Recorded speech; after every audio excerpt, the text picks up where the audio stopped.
Where are we at in society today? Come after me. I'm a man. I'm 40. Go ahead. Make my day. Every single week, I put my freaking heart and soul into this.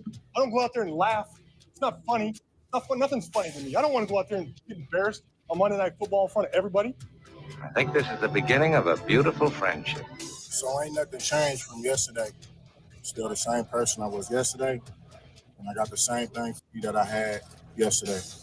You know why I'm here. You play to win the game. You don't play to just play it. That's the great thing about sports. You play to win. And I don't care if you don't have any wins. You go play to win. When you start telling me it doesn't matter, then retire. Get out. Because it matters. What a shift, huh? Incredible.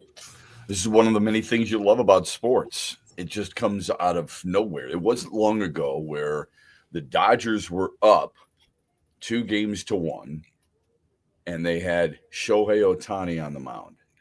And what happens? Toronto takes care of business and then ambushes LA's best starter last night. Suddenly, it's the Blue Jays in control. Welcome, everybody. On a Tully Moore Thursday. Glad you're with us on X's and Bros throughout the state of Michigan. I'm Matt Shepard. Trent Valley is with us, as always. The Meyer hotline is 866-838-4843. The text line is Sports Radio to 21,000. Yeah, Toronto hitting 2 homers on the first 3 pitches to shock everybody at Dodger Stadium. And they go on to win Game 5, 6-1. Really impressive performance. Not necessarily by the offense, although the offense was really good. Don't get me wrong. I've said it forever. You got to score runs to win. They had 9 more hits last night. They had a plan, and David Schneider started it. He's the guy who led the game off on the very first pitch, a fastball, middle, home run. 2 pitches later, Vladimir Guerrero Jr., home run, and they were off. Addison Barger makes a really nice play in the outfield. He's really aggressive on the base paths. Dodgers lose control. I mean, they just became unraveled. All of that is part of the story. That's secondary to the story. The key part of the entire game summary is Trey Savage, a 22-year-old who made 3 Major League Baseball starts all season, who started the year in single-A Dunedin. That's where he started the season. Made 7 starts in single-A Dunedin. He sets a Major League World Series rookie record with 12 strikeouts. He was dominating through 7 innings, through 104 pitches. They beat Blake Snell, who threw 116 pitches. Oh, my God. Somebody went over 100 pitches. I wonder if either manager said after the game he emptied the tank. I'm trying to think about that. Emptied the tank at 95. That's what we got. All right. Anyway, I digress. Blue Jays can wrap up the World Series. They can do that with a win tomorrow night. Kevin Gausman, their best pitcher, you could argue, is on the bump against Yoshi Yamamoto. Meanwhile, I was in the Pistons game for most of it, and they looked really good after a slow, sluggish first quarter start. They ended up blowing out the Magic, 135-116. I'm not going to overreact. I hope people don't either. Everybody before the season began, it was, hey, you know what? Orlando's really improved. And I'm not saying they're not, because eventually they could be. But they sure don't show it so far. They've lost 4 in a row. 135 to 116. 135, 116. Cade Cunningham, who started rather slowly. I mean, he started shooting very poorly. The entire team did in the first quarter. And there were people, it's tough to go to games sometimes. People just pissed off to no end, screaming like Cade Cunningham to turn around and say, "You're right. I do play for Detroit. You're right. I got to put the ball in the basket." Of course he is. There's a guy who wasn't far from my media standpoint who was screaming, "Cade, you play for Detroit. You've got to shoot the ball. You've got to score." I'm thinking, well done. That took a while for you to craft that. Anyway, they trailed for most of the first half, then took a 1-point halftime lead, and then outscored Orlando 70-52 in the final couple of quarters. Cade Cunningham, 30 points, 10 assists, 6 boards, 3 steals, 3 blocks. Really impressive. Like I texted a friend of mine during the game. It was early. And I said, "What do you think? Cunningham or Paolo Banchero?" Because Paolo Banchero is seen as an up-and-coming, fantastic player, right? He had 24 last night. Franz Wagner, former Wolverine, had 22.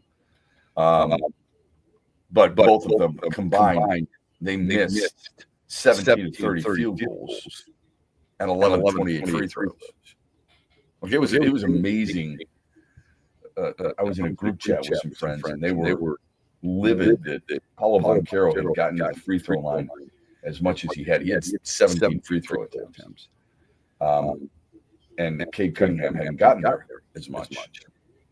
Although Jalen Duren did. He got there 12 times.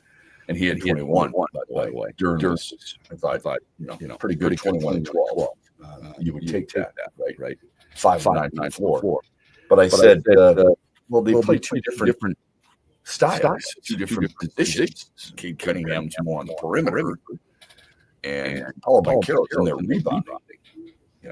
Physicality, if you will, from Banchero. Bigger dude than people realize. He had 11 rebounds. So there's a massive difference just because both are the key names for each of their teams. Doesn't mean that they play the same position. Sure doesn't mean that they play the same style. So anyway, bottom line is the Pistons get a victory, and it was a good one.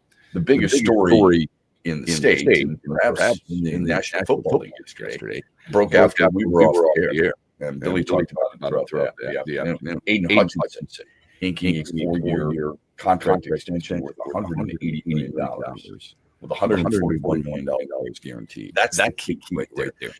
People look at the AAV and they realize that, well, Micah Parsons is making more money per year than Aiden Hutchinson. Why isn't he resetting the market? Well, he's resetting the market when it comes to guaranteed money. It's the richest contract for guaranteed money by any non-quarterback player in the history of the league. And when I say a 4-year extension, that means you get him for the next 6 years, which I think is phenomenal. I love it. I love that Brad Holmes is taking care of his guys. Those guys had to prove their worth first, which leads us to and we'll get to some other headlines here too, but which leads us to the Mitch Lyons poll question: who should be the next Lion to earn an extension? Brian Branch, Jack Campbell, Jahmyr Gibbs, or Sam Laporta? You can vote as often as you want at XB Mornings. I'll retweet it at Shep Matt, and we'll give you the results tomorrow in the 8 o'clock hour. Busy morning coming up, and an exciting busy morning, especially in the 8 o'clock hour, where we'll have Ron Bloom, the Associated Press, covers the World Series. He's a Hall of Fame voter. We'll talk to him. And looking forward to 8:35 too, because we're going to be able to do a football discussion and specifically about Aiden Hutchinson's contract.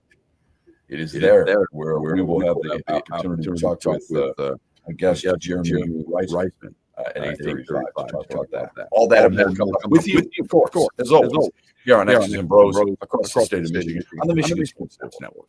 Why are potatoes on my head. Sebastian Maniscalco. 2 shows, Friday, November 21st at Soaring Eagle Casino and Resort. I had dry hands 3 months ago. Now I got no fingers. Tickets for the 7 and 10 p.m. shows start at $72 and are on sale now at the box office or online at etix.com. If I'm not talking or smiling, it looks like I could murder your entire family. Sebastian Maniscalco, the It Ain't Right Tour, November 21st at Soaring Eagle Casino, SoaringEagleCasino.com. Hey Lions fans, the boys in Honolulu Blue are making us proud again this season. A great game plan combined with great execution leads to victory. Moving up and down the field is important, but you've got to be able to convert once you reach the red zone. Things get tighter, less room for error. It's no different in retirement. Hi, I'm Mitch Lyons, founder of Mitch Lyons Wealth. When it comes to your finances, the retirement red zone is a critical time in your planning. The 5 years before retirement and up into your retirement can dictate whether you have the success you hope for. The game changes. You've got to protect what you've spent a lifetime saving and optimize your retirement income. If you're not sure you've got the right people on your team to ensure your success in the retirement red zone, what are you waiting for?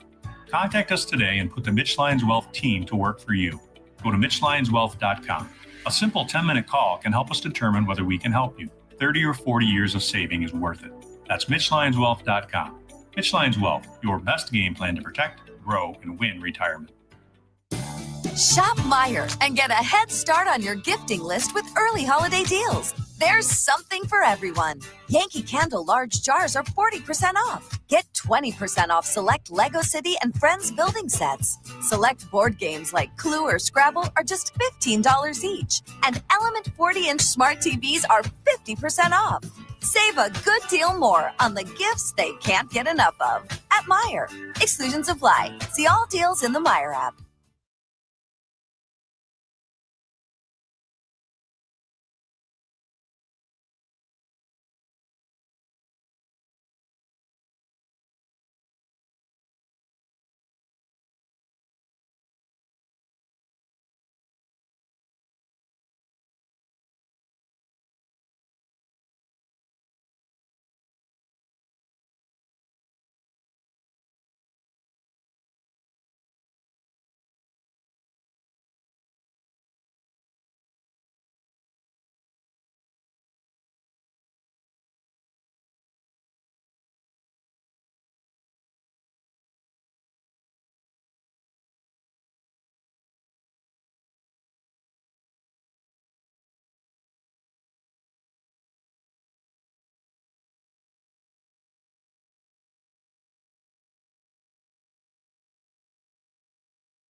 18 after the hour. Welcome back. Jackson and BrO's Monday through Friday, 6 until 9. Looking forward to the feedback from you on the Aiden Hutchinson contract. On some other things that have recently taken place that we'll talk about here. John Heyman from the New York Post and MLB Network putting out something that was a little shocking and a little disappointing for Tigers fans. Whether it's true or not, we'll soon find out. Red Wings, by the way, play game 2 of their 3-game Western road trip tonight. They're going to face off against the Kings in L.A. Both teams have won back-to-back games. Detroit's second in the Atlantic, which, as I've said numerous times, is the best division in the NHL. L.A. has won back-to-back games. They haven't won a game at home yet this year. They've only played 3. Still, that's a little surprising this early in the season. We gave you the Mitch Lyons poll question of the day. Who should be the next line to earn an extension? Brian Branch, Jack Campbell, Sam Laporta, or Jahmyr Gibbs? We've retweeted it. It's been tweeted out at XB Mornings, and we invite you to vote as often as you'd like. All right? It'd be a lot of fun to see what people think, where they're at. You know what's surprising to me? I'm watching the game last night at Little Caesars, actually, and there were 11 minutes to go on the warm-up clock. Players are out there. They get introduced. People go crazy for a little bit. The Thundersticks start banging together. Holy cow. What's the most annoying thing at a game? When you go to a game, what's the most annoying thing for people? The cowbell? Now, you don't see those in NBA arenas. You'll see those at baseball games. I think when people yell without Christopher Walken, by the way, without Christopher Walken. What was that? When people yell shoot the puck. Oh, yeah. The entire time. Yeah. I was at a game 2 years ago, Little Caesars Arena, Red Wings and Avs. Stop me if I've told you this. My buddy, whose son played in the Colorado Avalanche system in the AHL. And my son. So the 4 of us were there. And my son's good friend who played in the Colorado system knows a lot of the players on the ice for Colorado. So it's my buddy, me, my son, and then my friend's son. And we're right behind one of the goals. Good seats, and there's obviously packed at Little Caesars, and people are screaming left and right. Colorado, so good, no problem with a win for the Avs. But still, people just screaming left and right on telling Red Wings players what to do. And both my son and my buddy's son lean over to us and they go, I don't know how much I can take.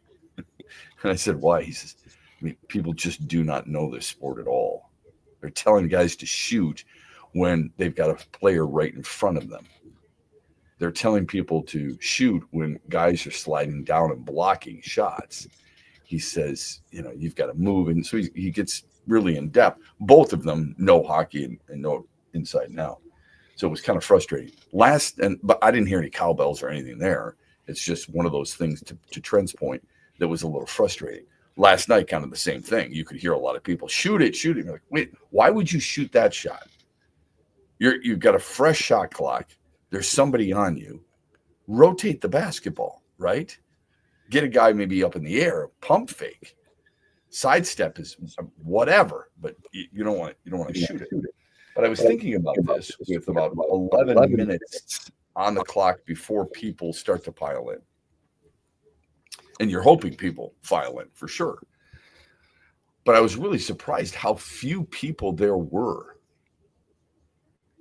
at the 11 minute mark during the warm-up. Now, some of them might be because it's a 7 o'clock start. People get out of work and then they got to go home, they got to change, they got to get down there, you got to park, all that other stuff. Then I read the article about the worth, the Pistons' worth. Have you heard this yet, Trent? No. According to Forbes, the Pistons, where would you think they would rank? There are 30 NBA teams. You know that. Where do you think they rank in terms of worth? How much financially they are worth? I'd guess middle of the pack. They're 27th. They're 27th. Wow. Yeah.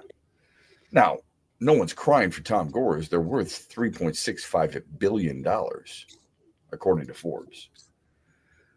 But they rank 27th.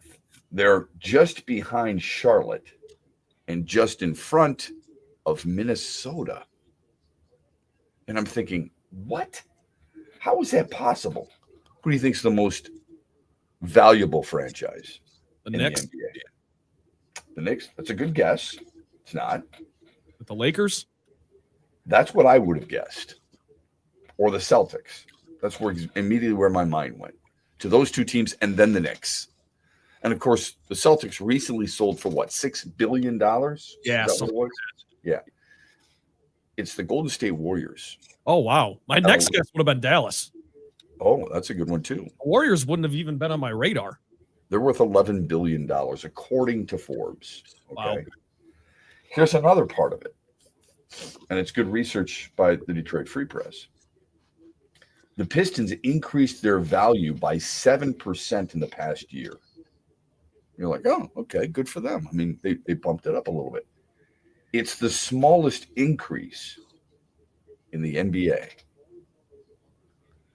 The only other two teams with single-digit increases are Milwaukee, which is a little surprising to me just because of the star power they have there. On the other hand, it is a smaller market. But the market goes right out the window, man. It goes right out the window when you hear the next team that had a single-digit increase in terms of worth. Dallas. Milwaukee was bumped up 8%. Dallas was bumped up 9% from a year ago. So, what does it have to do with? It has to do with revenue compared to expenses. The teams, according to the Free Press and Forbes, the team's revenue, $321 million, increased in the regular season. Players' expenses decreased by $12 million. So almost everything else increased for the Pistons year over year. That's part of the problem. Okay. They say Forbes, according to Forbes, they say the Pistons make $30 for each fan who attends a game. That surprises the hell out of me. The average ticket price $50. Is that worth it? 134 million players' expenses. That's benefits, bonuses for the entire season. $50 a ticket, roughly. Is it worth it? It's a beautiful arena, so you can't knock that. Now, that's just for tickets. There's parking around there, and I saw, fortunately for us, we get the media, free parking, but I would say, like some college sports, in football, I think if you're looking at that $50 a ticket, I don't think it's bad value at all, considering the comfort, the cleanliness of the facility, the team you're watching now. A couple years ago, I'd always see something probably different. The cost when first you get in there, the cost for food and things of that nature, they're all probably too much. Except for when Arthur Blank a couple of years ago said he was cutting everything down at the Atlanta Falcons. I don't know if that's the case any longer. Anyway, I found that very surprising. 27th out of 30. When we come back, we'll talk about the Aiden Hutchinson contract extension. Looking forward to your thoughts on that here on X's and Bros. It was surprising to me when I talked to a few people yesterday about it and their response. That's coming up here on X's and Bros. Brought to you by Mitch Lyons Wealth and MitchLyonsWealth.com. Mitch Lyons here, founder of Mitch Lyons Wealth, where we create your best game plan to protect, grow, and win retirement. I'm here with Tiger legend Kirk Gibson, who we are proud to support and partner with on the newly opened Kirk Gibson Center for Parkinson's Wellness. Thanks, Mitch. We appreciate your support, and we are excited to have recently opened the center in Farmington Hills.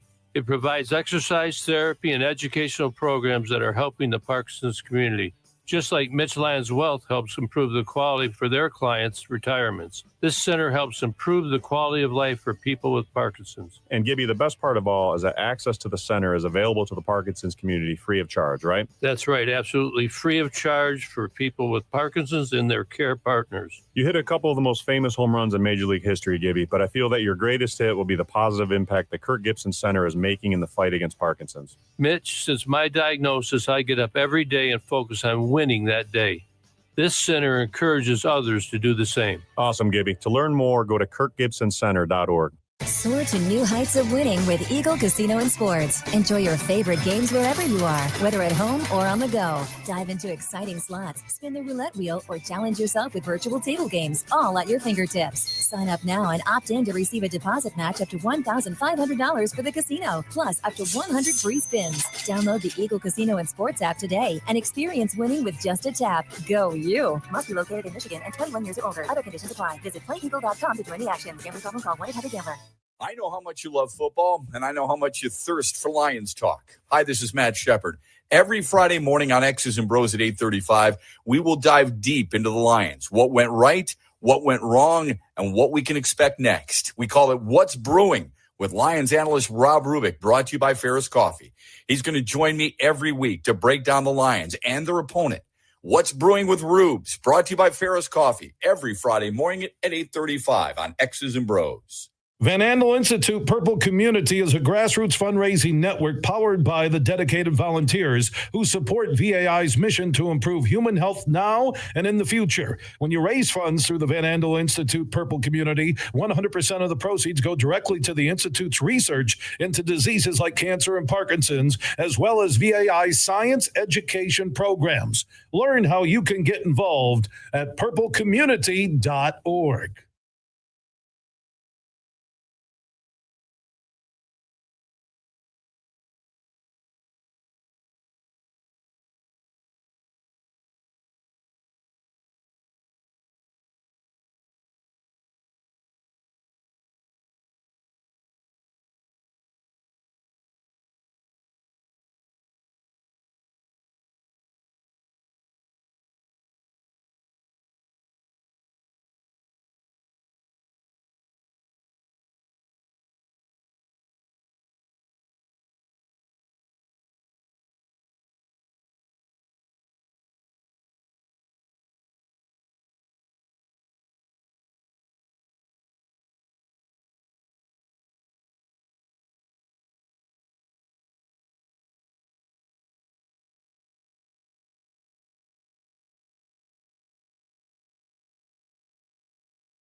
Okay, 35 after the hour. Welcome back, X's and Bros. Monday through Friday, 6 until 9. It's very interesting how people look at things, I think, and how we prioritize certain things. Before the season began, actually, let's go back this way. As you build any type of sports team, how do you want to do that? How do you think your favorite team should do that? There are different ways to build them. It's draft and develop, free agents, trades, right? For the most part, those are the three. Even if you're signing an undrafted free agent, you are still signing a free agent. Okay, so those are the three primary ways that you can do things. Can't think of a different way you would do it. Can you? Probably not.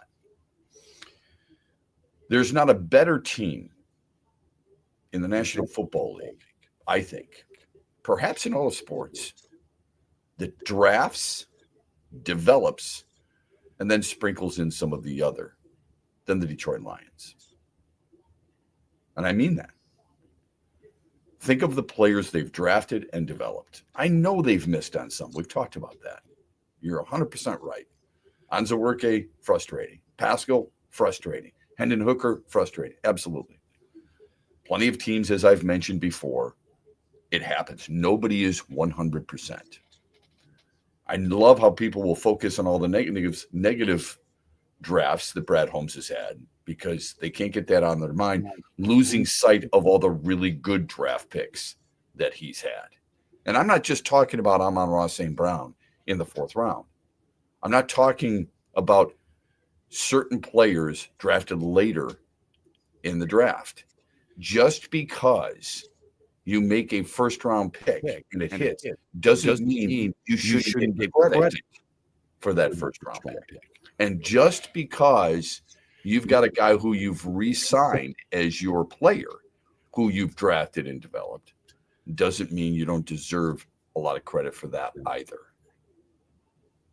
That means that player wants to be here. It means that player believes in your vision. It means that you have developed that player enough to warrant such a contract, thus the case of Aiden Hutchinson. And prior to him, it was the case for Kirby Joseph and Jamison Williams and Penei Sewell and David Montgomery and Jared Goff. Those two obviously not drafted and developed, but you did either sign them as a free agent, Montgomery, or trade for them with Goff. Oh, and they also, not that it's a long-term deal, but they also got Alex Anzalone happier for this season to give him money they felt like he deserved. And I'm sure he'll be gone. They're going to have to draft a linebacker at some point. But they've done that with a lot of the players they've drafted and developed. In the past, things like this would not be the normal method of operation for the Detroit Lions. In the past, it was they're asking for too much money. We're going to see how much blood we can squeeze out of that rock. And if he goes to free agency, we'll replace him. Instead, this Lions version of management and coaching recognizes talent, wants to keep the talent, and wants to keep the young people together. Not to mention the fact that you're getting them in the prime of their careers. Think of that, too. You get the best years of Kirby Joseph. You're getting the best years of Amon-Ra St. Brown and Jamison Williams and Penei Sewell and now Aiden Hutchinson. And soon, they're going to have to make a decision on somebody.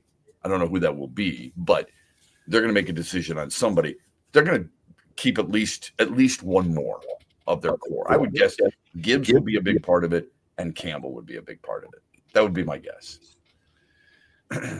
Anyway, because I like Sam Laporta a ton. I do.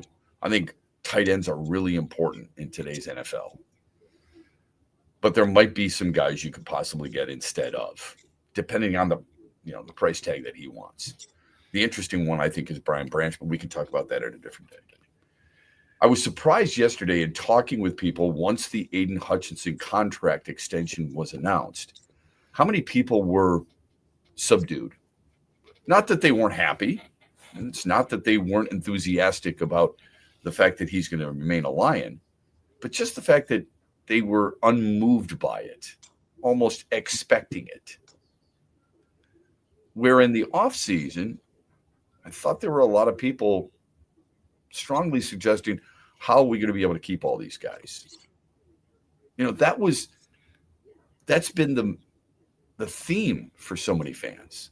How are we going to be able to keep all these guys? Well, listen, man, I mean, they're finding ways.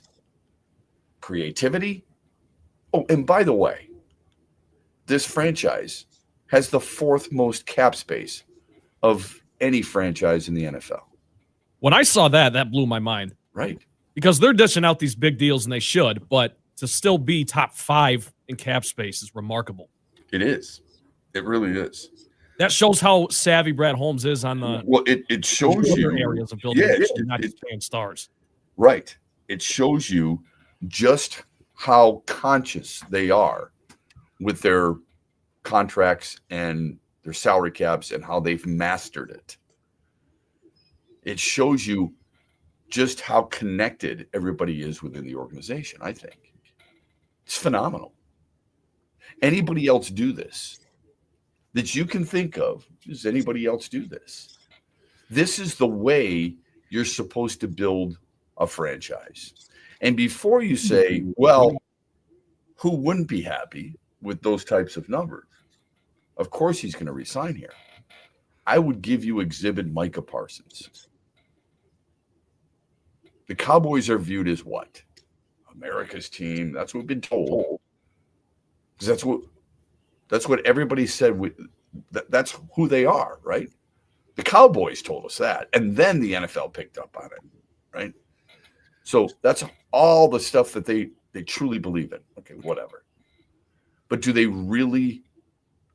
it really matter to them on who they have and how they value them? I'm not sure it does. But who cares about them? I care more about what the Lions are doing. I was just really surprised that people weren't moved. This is a celebratory day. You've got a guy who has 2 years left on his deal, and you've been proactive in keeping him. Unlike a lot of other franchises who would prefer to wait and wait and wait too long. And what did the Lions do? It wasn't one of those situations where I've got to be the highest paid, period. It was more about, put me in the conversation among the best of all time in terms of non-quarterback contract. They don't, and he's not making as much as Micah Parsons. He's second highest. Oh, he took a hometown discount. No, he's getting more guaranteed money than any non-quarterback in the history of the league.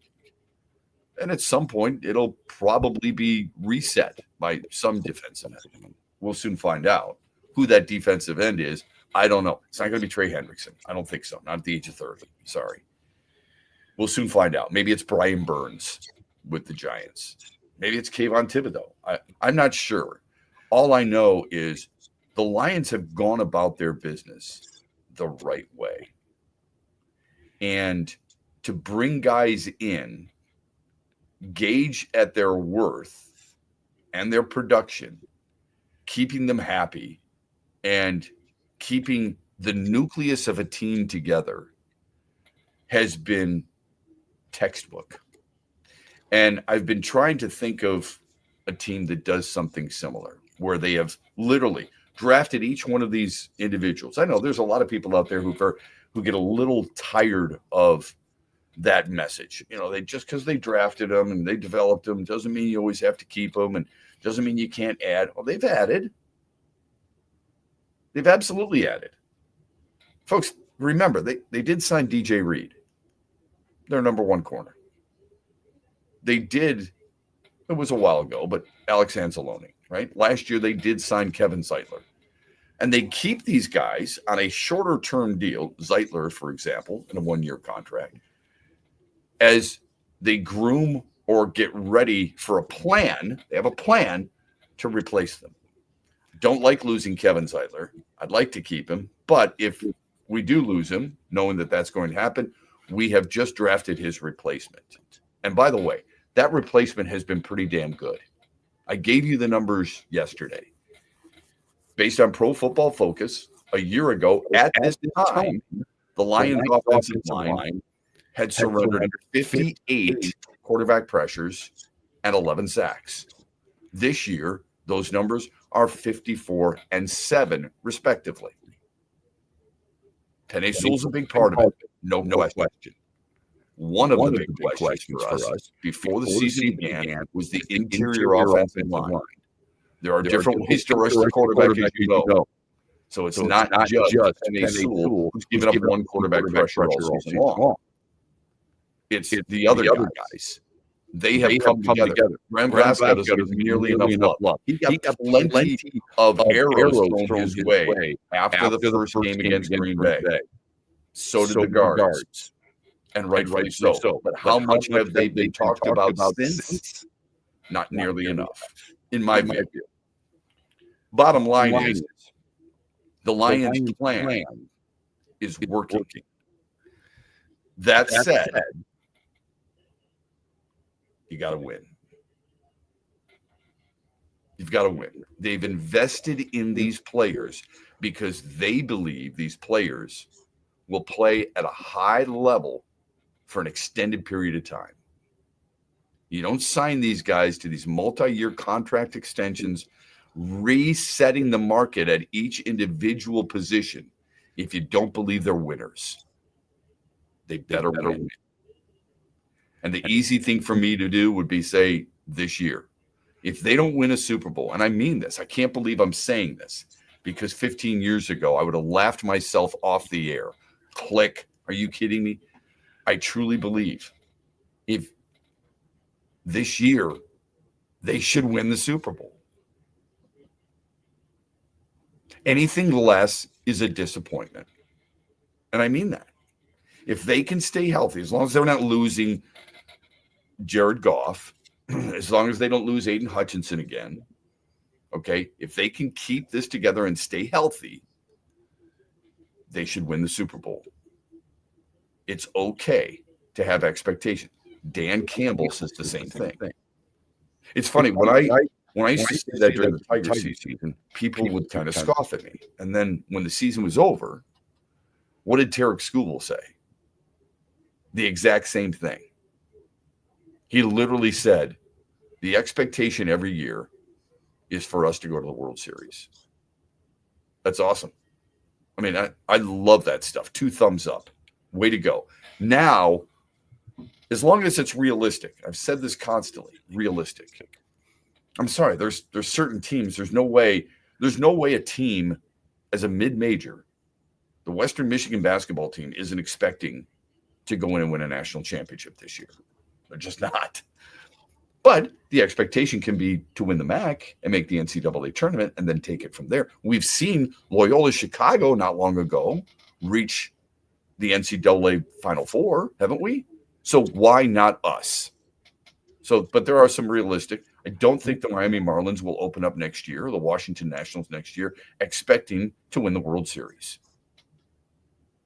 You take it slowly with franchises like that, or with teams like that, because of the realistic expectations. Now, but there are certain teams, those expectations, if you've made the playoffs, if you can win your division, if you had a 14-game lead in your division, and the expectation is to close the deal, take the next step.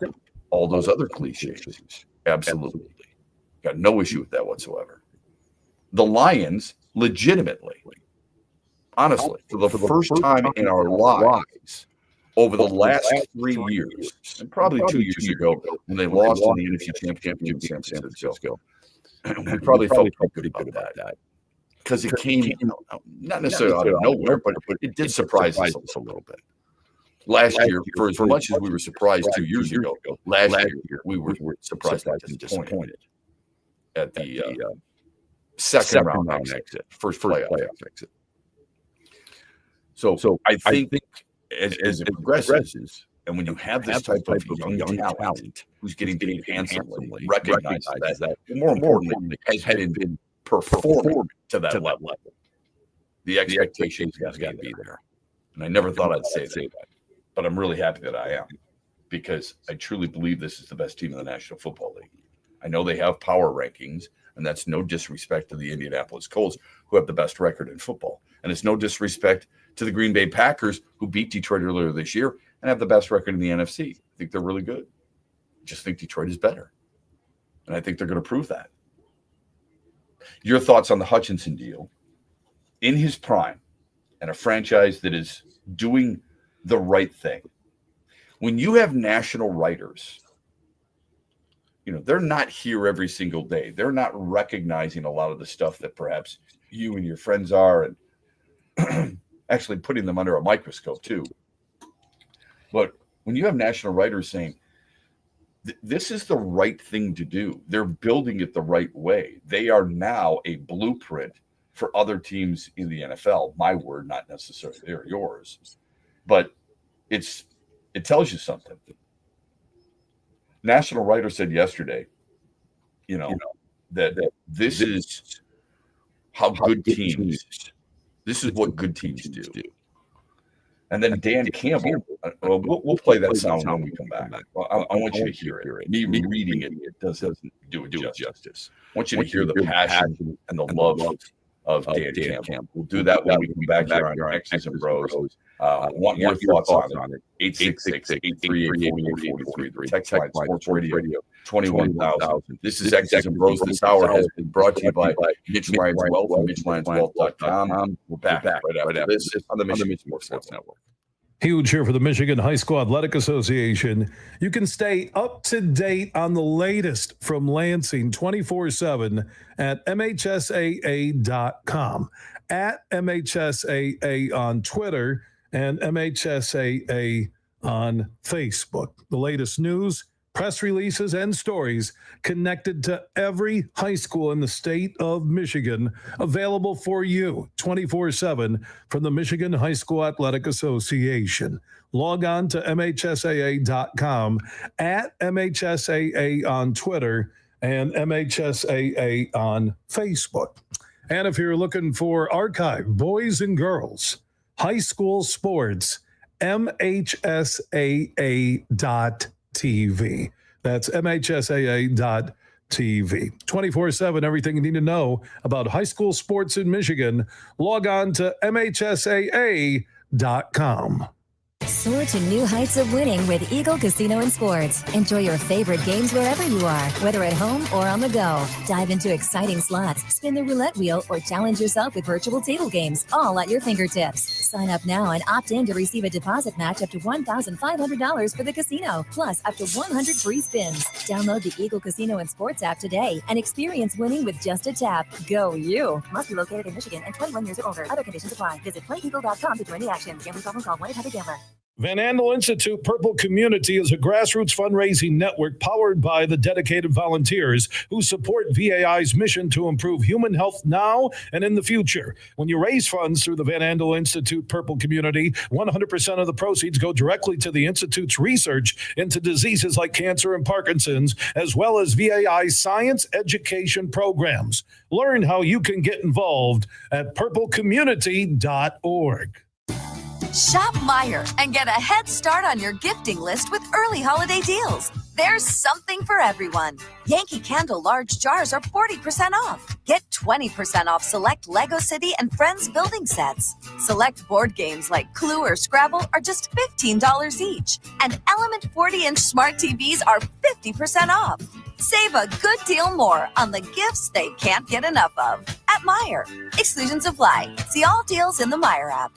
Huge here with a message to all of you Lions fans. My good friend Josh Garvey, who runs Doran Mayhew's Grand Rapids office will join me every Thursday with former Lion Lomas Brown, and we'll go inside the Lions each and every week, all the way through the Super Bowl. Doran Mayhew is proud to partner with The Huge Show, and we're proud to have a guy like Josh Garvey join us in studio every week. If you have a Lions question or comment, you can drop them at Huge Show on Twitter, The Huge Show on Facebook. Doran Mayhew, proud to be a part of the West Michigan community and across the entire state with their corporate worldwide headquarters in Troy, Michigan. So make plans every Thursday, 5 p.m. It's Josh Garvey, who is the managing shareholder at Doran Mayhew's GR office, with Lomas Brown on The Huge Show, going inside the Lions every Thursday at 5 p.m. Thanks for tuning in to X's and Bros with Matt Shepard, only on the Michigan Sports Network. I know how much you love football, and I know how much you thirst for Lions talk. Hi, this is Matt Shepard. Every Friday morning on X's and Bros at 8:35, we will dive deep into the Lions, what went right, what went wrong, and what we can expect next. We call it What's Brewing with Lions analyst Rob Rubik, brought to you by Ferris Coffee. He's going to join me every week to break down the Lions and their opponent. What's Brewing with Rubes, brought to you by Ferris Coffee, every Friday morning at 8:35 on X's and Bros.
if I had to just end the play every time Hutch is in the quarterback's face, we would get no work done. He's great, by the way. If he gets through, he veers off, he darts off, he doesn't get close to golf. But everybody in practice knows that he's making that play. Yeah, he's making the sack. Yeah. So he just veers by, and I don't even blow the whistle. We just keep going like he didn't even exist because we kind of have to. Because he's so dominant. Oh my God, he's been unbelievable. Unless he goes over there on Sewell's side, and then we got a battle. Man, he's gotten better and better every year. Yeah, that's Dave Campbell from training camp a while back. What he recently said was on the new deal is Hutch is a pillar for us. He's a complete football player. He sets edges in the run game, disrupts quarterbacks in the pass game, and has awareness and fielding coverage when asked to drop. Complete. Fired up to have him long term. Welcome back, X's and Bros, here on the Michigan Sports Network throughout the state of Michigan. Glad you're with us. Love to hear from you on this very topic in a lot of different ways. The Meyer Hotline, 866-838-4843, or text at Sports Radio 21,000. There's a few things that we can also get to, and that is we'll play this a little bit later on. Charles Barkley said something really interesting last night, and it really speaks to the NBA and certain players. Michael Jordan has said some very interesting things as well about today's superstars in the NBA, and I wonder how people feel about that. So we will get to that coming up here on X's and Bros. At the Tigers situation, as it's associated with the Lions, is an interesting one. I don't know about you, but I can't help but think about that. I can't help but wonder if the Tigers situation bleeds over and has left people almost more disgusted now that the Lions have done what they've done with Aiden Hutchinson. Now, look, the Hutchinson move is one thing, and it's big. It's a lot of money for a guy who plays that position for any position. $180 million. That, of course, it pales in comparison to what Tarek Skubal will make. But I think the message is that the Lions have drafted certain guys. They believe in those guys, and then they reward them primarily for their efforts. The Tigers have not done that with anybody, which leads fans to believe or wonder, not believe, but wonder, do you really believe in those guys? If you believe in Riley Green, why wouldn't you extend him? If you believe in Spencer Torkelson, why wouldn't you extend him? If you believe in Tarek Skubal, why wouldn't you extend him? I'm not asking you to do that with Dylan Dingler, but he had a hell of a season last year. One of the more consistent players this team had. Those young guys that the Lions have, it's different because you go from college. Jahmyr Gibbs goes from Alabama to the NFL. You can tell whether or not he's going to be a productive player eventually, right? He was right away. Hutchinson, same thing, right? He was right away. Kirby Joseph, all these different players, you saw them play at the collegiate level, and you get a pretty good gauge on how good they could be in the NFL level, and you hope they would be. Okay.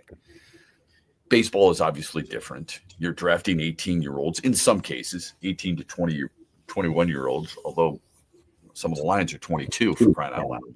However, you're drafting some of these guys, and you're hoping that they develop in the minor leagues, and they get to you, and suddenly, you feel pretty good by the time they're 22 or 23. Unless it's Bryce Harper, you're not seeing many of guys like that. But the way the Lions have gone about not just building their program, but rewarding the guys who help make them successful, other players notice this stuff around the league. There's a reason that a couple of years ago, you had wide receivers saying to their agents, I want to play in Detroit. Great offense, but it's the way things are done. There's reputations built. If I asked you, what's the reputation of the Dallas Cowboys, it would probably be a negative one based on what a lot of people have said, including Micah Parsons. who wanted to be there for his entire career, but did notice, you know what? People are more interested in doing this, and this rather than playing football. Okay. What do you think the reputation of the Detroit Lions is now? It's a really good one throughout the league. You can use a lot of different ways to describe it, but throughout the league, that's how people feel. I wonder what that reputation is for the Detroit Tigers. John Heyman from the New York Post has come out and written an article. It's behind a paywall, so my apologies. I wish I could tell you everything that was going on there, but I can't necessarily do that. But here's the headline. Tigers and Tarek Skubal will have to bridge massive contract offer gap. The headline is also, there's another headline associated with it. And it's kind of damning to the Tigers. And this is how, I know you don't like to negotiate in public. You don't want to do it on social media, none of that stuff. I understand that. I don't blame you. I'm not saying you should. However, people see these types of headlines and they start to worry about your team in general. And when it says the Tigers contract gap is more massive than first thought, that is alarming. Now, the same people who are upset or less impressed with the Lions extending their best player. And when Aiden Hutchinson's right, he's their best player. Right? I mean, think about this for a second. He's the only player in the NFL history to log at least 34.5 sacks, 8 forced fumbles, 5 fumble recoveries, and 4 interceptions through 4 career seasons. This year, Aiden Hutchinson leads the NFL in pressures, 48, leads the NFL in quarterback hurries, 33, leads the NFL in strip sacks, 3, and also gets first in forced fumbles, 4. You might say it's only 7 games. That would be fair. Just giving you numbers that support some the beliefs and feelings that the Lions have. The reputation of the Tigers is what? It's they don't pay their guys. They lowball their guys. I don't know if it's true. That's the reputation. You say it all the time. When it's a massive gap with Tarek Skubal, that's frustrating. When you hear that they offered him a couple of years ago, they offered him an extension, but the extension to you and I, we signed on the dotted line within 30 seconds. But when it's based off other players at your position and how much they make, it's borderline insulting. That's the reputation they have. And I don't think there's a Tiger out there, or a Tiger fan out there, I should say. I don't think there's a Tiger fan out there who truly believes that this team's going to re-sign him. Have you come across anyone who's a baseball fan or a Detroit sports fan who believes, I think Tarek Skubal is going to be a Tiger for life? I think they will ink him to a long-term deal. Let's say, remember when Washington signed Max Scherzer, 7 years, $210 million? It's a while back, but remember when they did that? Okay. Do you think the Tigers will sign Tarek Skubal to an extended deal of 7 or 8 years worth of money that many people have whispered and said out loud? No, it's not. Nobody who feels that way. It's frustrating, isn't it? Without a doubt. Phone number, 866-838-4843. Text line, Sports Radio 21,000. This hour of X's and Bros brought to you by Meyer on a Tullymore Thursday. Glad you're with us.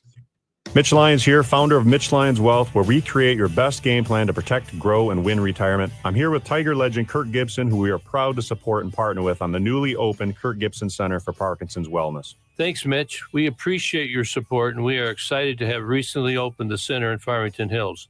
It provides exercise therapy and educational programs that are helping the Parkinson's community.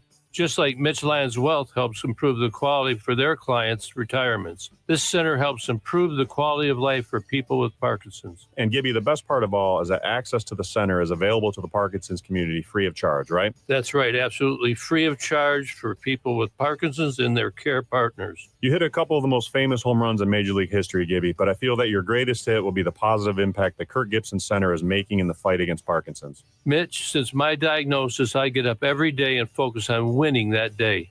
This center encourages others to do the same. Awesome, Gibby. To learn more, go to kirkgibsoncenter.org. Farrah's Coffee has been family-owned and operated for over 100 years. Its popular Den Blend and Dark Roast is more than coffee and more than the official coffee of the Detroit Lions. It's a call to rise. Farrah's Coffee and the Lions are the perfect match. They embrace those who show up early, cheer loud, and never back down.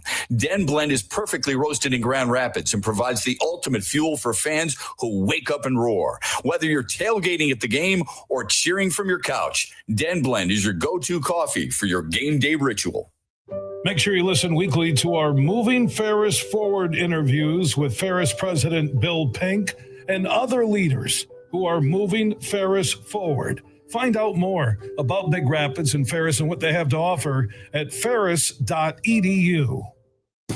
Shop Meijer and get a head start on your gifting list with early holiday deals. There's something for everyone. Yankee Candle large jars are 40% off. Get 20% off select Lego City and Friends building sets. Select board games like Clue or Scrabble are just $15 each. And Element 40-inch smart TVs are 50% off. Save a good deal more on the gifts they can't get enough of at Meijer. Exclusions apply. See all deals in the Meijer app.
All right.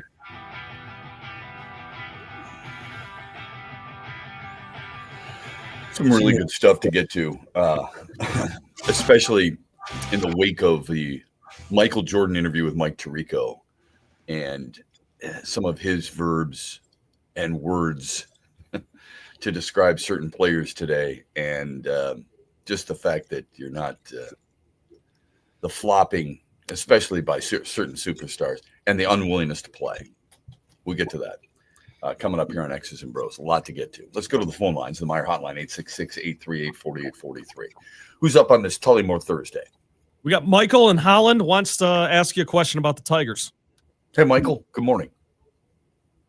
Good morning, Shep. How are you doing today? Good. Yourself? Good. So, kind of interesting, listening about, Aiden's signing and his impact coming straight out of college and whatnot.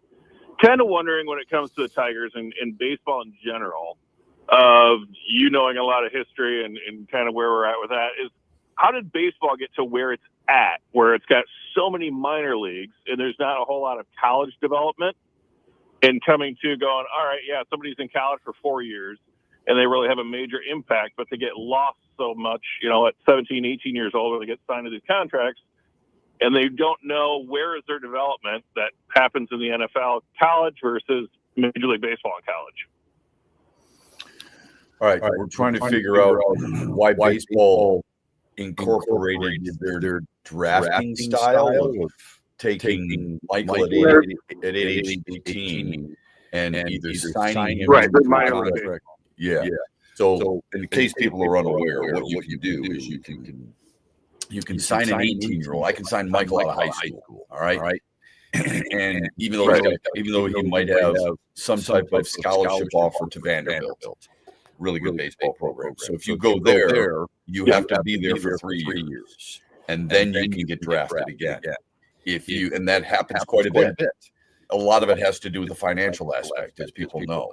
When did baseball incorporate that? I don't know. I'll have to get back on that. I'm not going to claim to know when they decided to do that.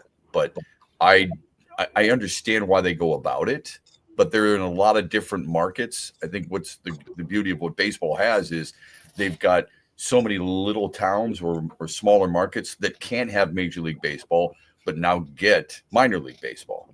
So it's the way you're supposed to develop. And because there are so many rounds, remember, there used to be 40 plus rounds of drafting. So if you're going to draft that many players, you've got to have a lot of feeder programs for it. That's part of the reason why they've done this for as long as they've done it. And of course, you know this as well as I do. There are more baseball players than there are football players. Yeah, I guess I'm just trying to figure out, where or why don't they pare it down better, kind of like college football does, where really you're going to have your haves versus have-nots. Is it from an injury standpoint because it's more dangerous in football? Everybody can play baseball. It's like, where can we find those shining stars and still be able to provide? I understand people are trying to get contracts or, I don't know. It's just it's an interesting take of how baseball does it versus football, and we see football stars develop faster. Agreed. And really good question. A lot of it also has to do football players' longevity in their sport is a hell of a lot shorter than that in baseball. So that means you have less opportunities to get to the major leagues. You're going to have signed guys with long-term contracts and guys who are going to be staying in the game a lot longer than they do in football. So, you and I both remember Todd Gurley and how good he was at MVP and discussions and so on and so forth. And then suddenly he's gone from the league. Look at yourself. What the hell happened to this guy, right? Baseball, you got guys sticking around for a long time. I mean, who would have ever thought that Ernie Clement would be around and starting for what could be a World Series championship team? Not me. But they move around place to place, right? Isaiah Falefa. I never would have thought he would have started for a World Series team in World Series game number 5. Would you? No way. So that's that's kind of how it is. But I appreciate the phone call. I really do, Michael. It means a lot. Thanks, yeah, have a great day. Like I said, for people, if you don't know, football's got 7 rounds, man. So you're drafting roughly 7 players, okay? If you're drafting 7 players, how many are making your team, do you think? 5. 5? Yeah, I'd say 5. And then you have a practice squad. Yep. All right. And how many practice squad players are there? And how many are truly going to make a team or get the chance at making a team? There's just not that many. Okay. And if you look in the NFL and 257 are picked in 7 rounds last year, I think it was what it was, 257. MLB had 615 draft picks. So almost 3 times as many. You've got to fill out those teams in the minor leagues, and guys they're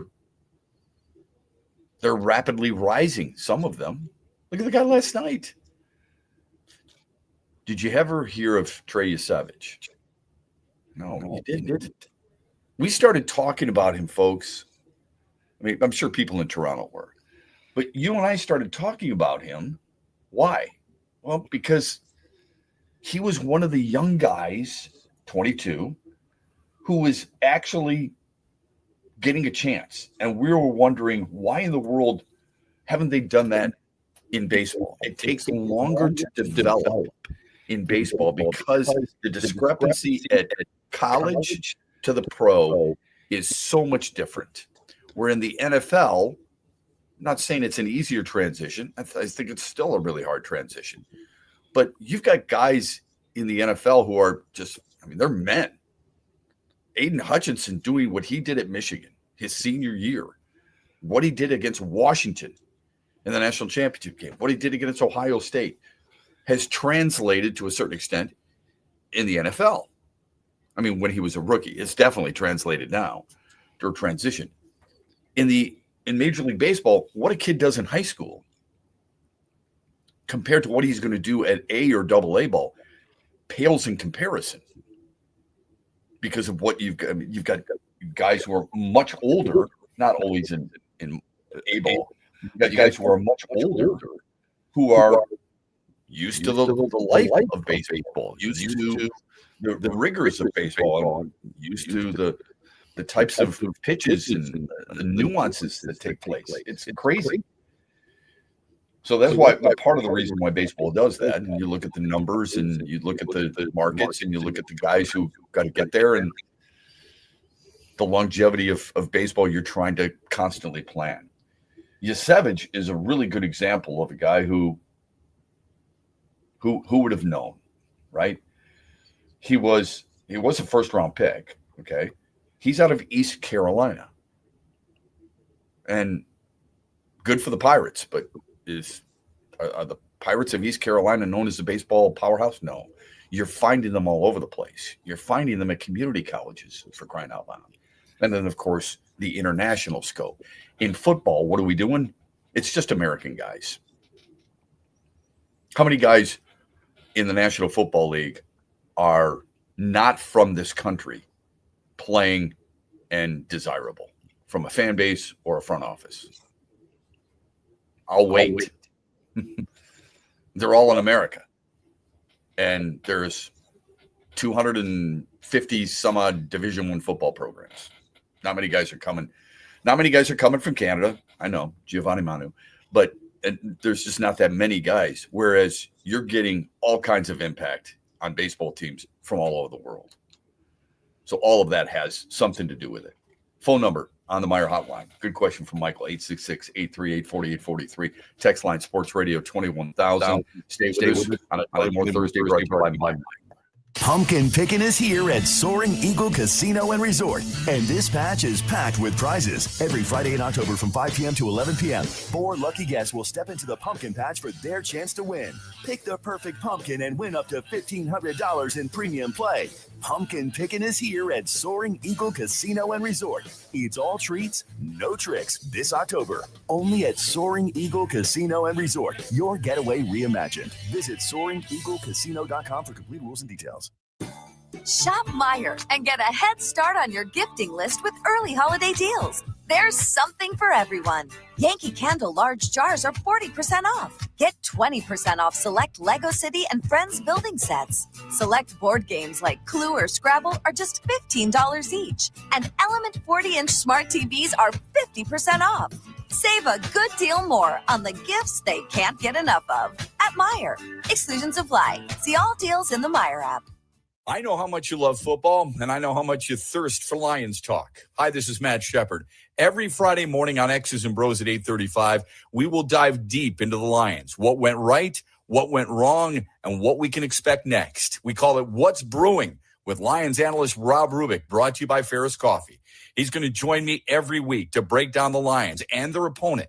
What's Brewing with Rubes, brought to you by Ferris Coffee, every Friday morning at 8:35 on X's and Bros. You're listening to X's and Bros with Matt Shepard on the Michigan Sports Network. And if you missed any of today's show, be sure to check out our podcast on Spotify, Apple Podcasts, or anywhere you find your podcasts to find the greatest hits from every day's show.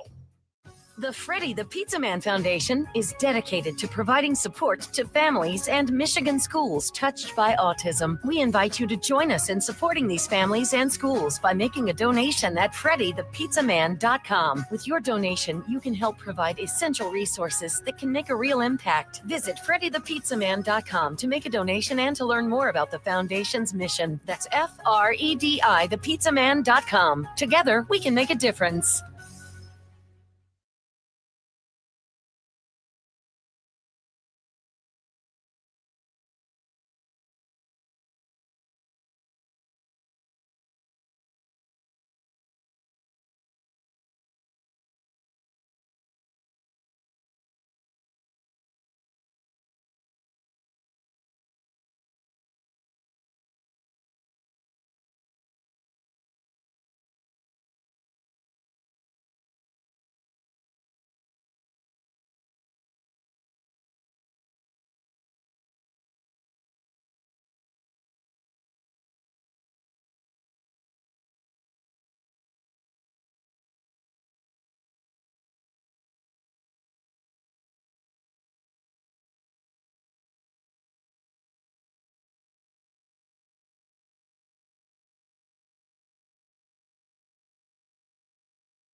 35 after the hour. Welcome back. X's and Bros, Monday through Friday from 6 until 9 throughout the great state of Michigan. And always excited to talk with you. 8 o'clock, we talk with Ron Bloom from the Associated Press. He's covering the World Series right now. Toronto, a winner last night. Impressive, 6-1. Trey Yasevich was incredible. He really was for a 22-year-old. Love what he was able to do. Wish other teams would follow. Went over 100 pitches. How about that? I wonder if he emptied the tank. I'm trying to think if John Schneider said that afterwards. Did he empty the tank? Did Dave Roberts have to go get Blake Snell because he threw well over he threw 116 pitches. He emptied the tank. This is what you want from your people. This is what you want from your starter. I'm going back out there. Give me the 7th inning. I don't care how many pitches I'm at, 95. I'm going to keep throwing. Here's the pitchers with 11 strikeouts or more in a postseason game since 2000. You ready? Justin Verlander, Clayton Kershaw, Max Scherzer, Garrett Cole, Randy Johnson, Josh Beckett, Cliff Lee, Steven Strasburg, Tarek Skubal, Trey Yasevich. Dude started the year pitching 7 games at A-ball, Dunedin. That's where he was. Earlier this year, he went Dunedin, where, like I said, 7 games goes to 3-0. Suddenly he gets bumped to high A. Way to go, Vancouver. 4 starts, 1-0 with a 1.56 ERA. We've seen enough. Let's keep moving him up. Okay. New Hampshire, AA. 7 starts, 1-1, a 4.5 ERA. We've seen enough. Let's go to Buffalo. Off to Buffalo. 4 starts, 17 innings. Ring, ring, ring. What's up? You've been called up to Toronto. Really? Yep. We want you at the end of the year. So here's what we're going to do. We're going to start you 3 games. That's awesome. Thank you. Can't wait. Butterflies, a little nervous energy, so on and so forth. What does he do? He starts against Tampa. And he throws 5 innings. Then he throws against Kansas City. And he throws 4 innings. And then he starts against Tampa again. And he goes 5 innings. 9 strikeouts, 2 strikeouts, 5 strikeouts. Excuse me. Toronto gets ready for the World Series. I'm sorry. They're getting ready for the playoffs. Who's in our rotation? We know it's Gausman. We know it's Scherzer. You would think it's Chris Bassett. Here's what we'll do. Let's throw him against the Yankees. Nice effort. 5 1/3. 11 punchies. Kid's got wipeout stuff. ALCS. Let's throw him against the Mariners. Not once, but twice. And then against the Dodgers last night, where he goes out and all he does is strike out 12. He's actually had 2 starts, hasn't he? Yeah, he's had 2 starts against the Dodgers. Struck out 12 last night, and the start before would have been, 5 strikeouts.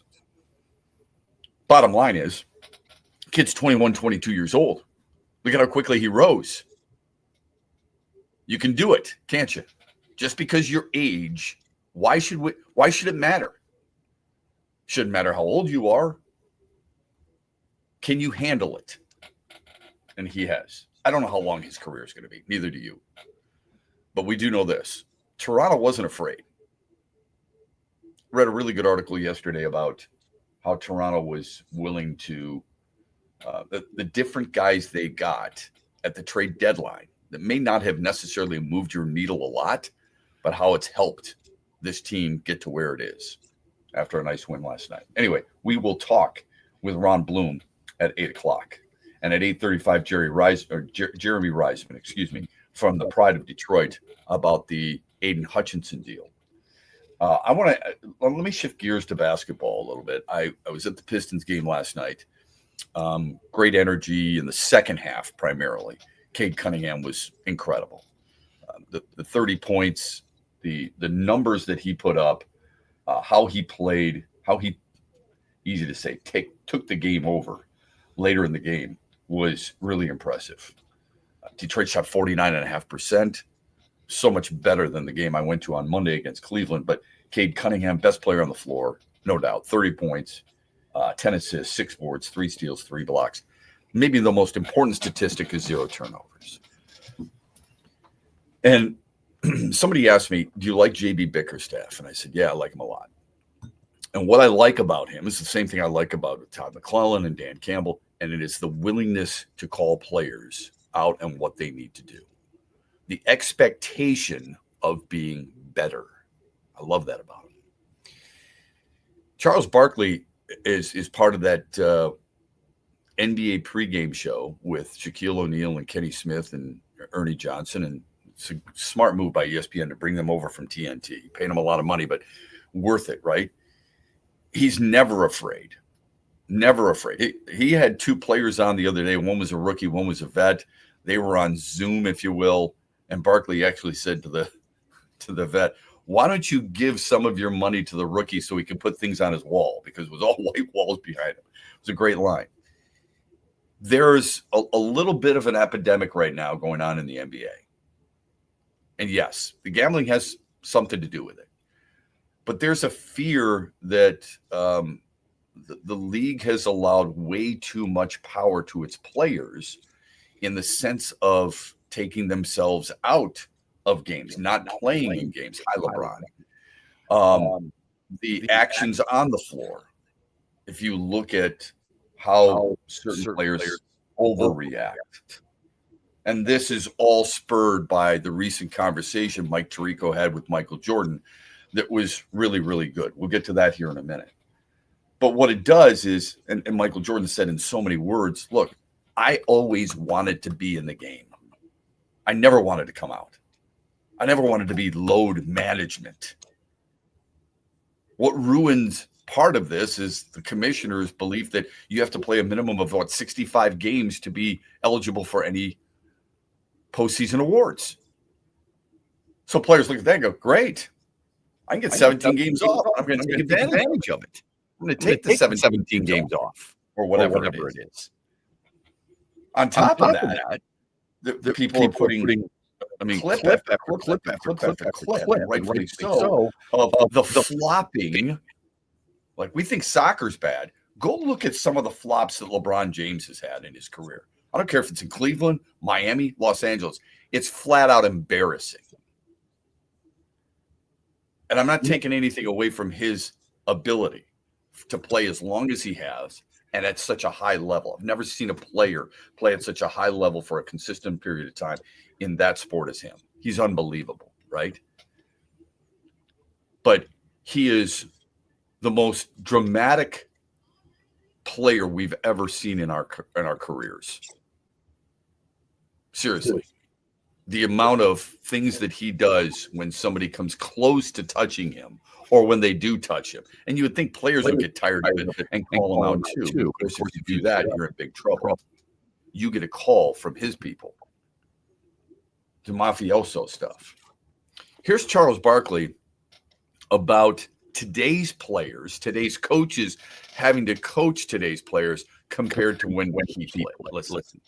You know, Ernie, it's interesting when you talk about coaching. Coaches, in my day, when the coach criticized you, it was called good coaching. When people criticize players today, it's called hating. And that's why these bombs be driving me crazy. Like, dude, that's what coaches, their job is to criticize. Their job is to, it's not, I wouldn't say it's always, the job isn't to criticize, but it's okay to criticize, if I can just correct it just a little bit. Well, it's okay to be honest. I think that's what he's trying to say. It's not okay anymore. in anything. Well, yeah, This is but not just what basketball. he's saying is it should be okay, and it Yeah, was yeah. okay in his day, and it's not anymore. You're right. Right. Look, when he played, we'll just bring up a few guys. Obviously, Chuck Daly, right? Bill Stitch. Casey Jones was a quiet guy. Kevin Murray was a loud guy. George Carl had been around for a long time. Jimmy Lynam would lose it every once in a while, but he wouldn't be afraid to say things. Don Nelson, Stan Albaugh, QB Brown, all those guys. Those guys, the obvious answers are Pat Riley and Phil Jackson, right? But what about the other guys? What about John McCloud? What about Jack Ransom? Guys like that. Those guys weren't afraid to say, these guys, they're players, need to play better, need to step up. People are, when did that change? I don't know when it changed, but I do know that it's a constant today where people are afraid, maybe it's just the society, people in general are afraid to criticize because you're seen as a hater and there's going to be such massive pushback. Here's the only issue you have with what Charles Barkley said, even though he's right. 100% he's right. The problem with what Frank Layden and Lenny Wilkins said back then compared to now is that now Charles Barkley and Shaquille O'Neal, to a certain extent, they sound like old guy. They sound like mad guy. They sound like the guy who wishes he was born just a little bit later so he could get the bigger contracts. My day was better than your day. That's what we hear all the time. We heard it as kids from our grandfathers or great-grandfathers. We heard it as young adults from our grandfathers, and we heard it as older adults from our fathers. What's the problem with your day and age? What's the problem with today's society? Well, you kids can't ... Every generation, for the most part, has heard it. I heard it from my father. I don't know if I say it to my kids, but I'm sure there's a time or two where I've said, when I was young, who wants to hear that, right? But it's so true. And Charles Barkley's 100% right. Whether you like it or not, you can't deny. Back then, they could chew your ass. Those of you listening to me, you felt the same way, probably, most of you in high school. And what do you have today? Oh, you have parents who want to take coaching to court. You want parents jumping out of the stands to fight coaches, It's crazy. The same people who want to fight those coaches are the same ones complaining about these NBA players or athletes in general. It's crazy. Nuts. Out of control. Text line is Sports Radio 21,000. You can call us on the Meyer hotline, 866-838-4843. Truly believe that. And you know why? Because if coaches do say certain things about certain players, I'm not sure when it changed. We do know this, and he was my favorite player as a kid growing up. When Magic Johnson complained about Paul Westhead, they made a change. Paul Westhead was Magic Johnson's first coach, and he was, by the way, able to lead them to a championship, a world championship.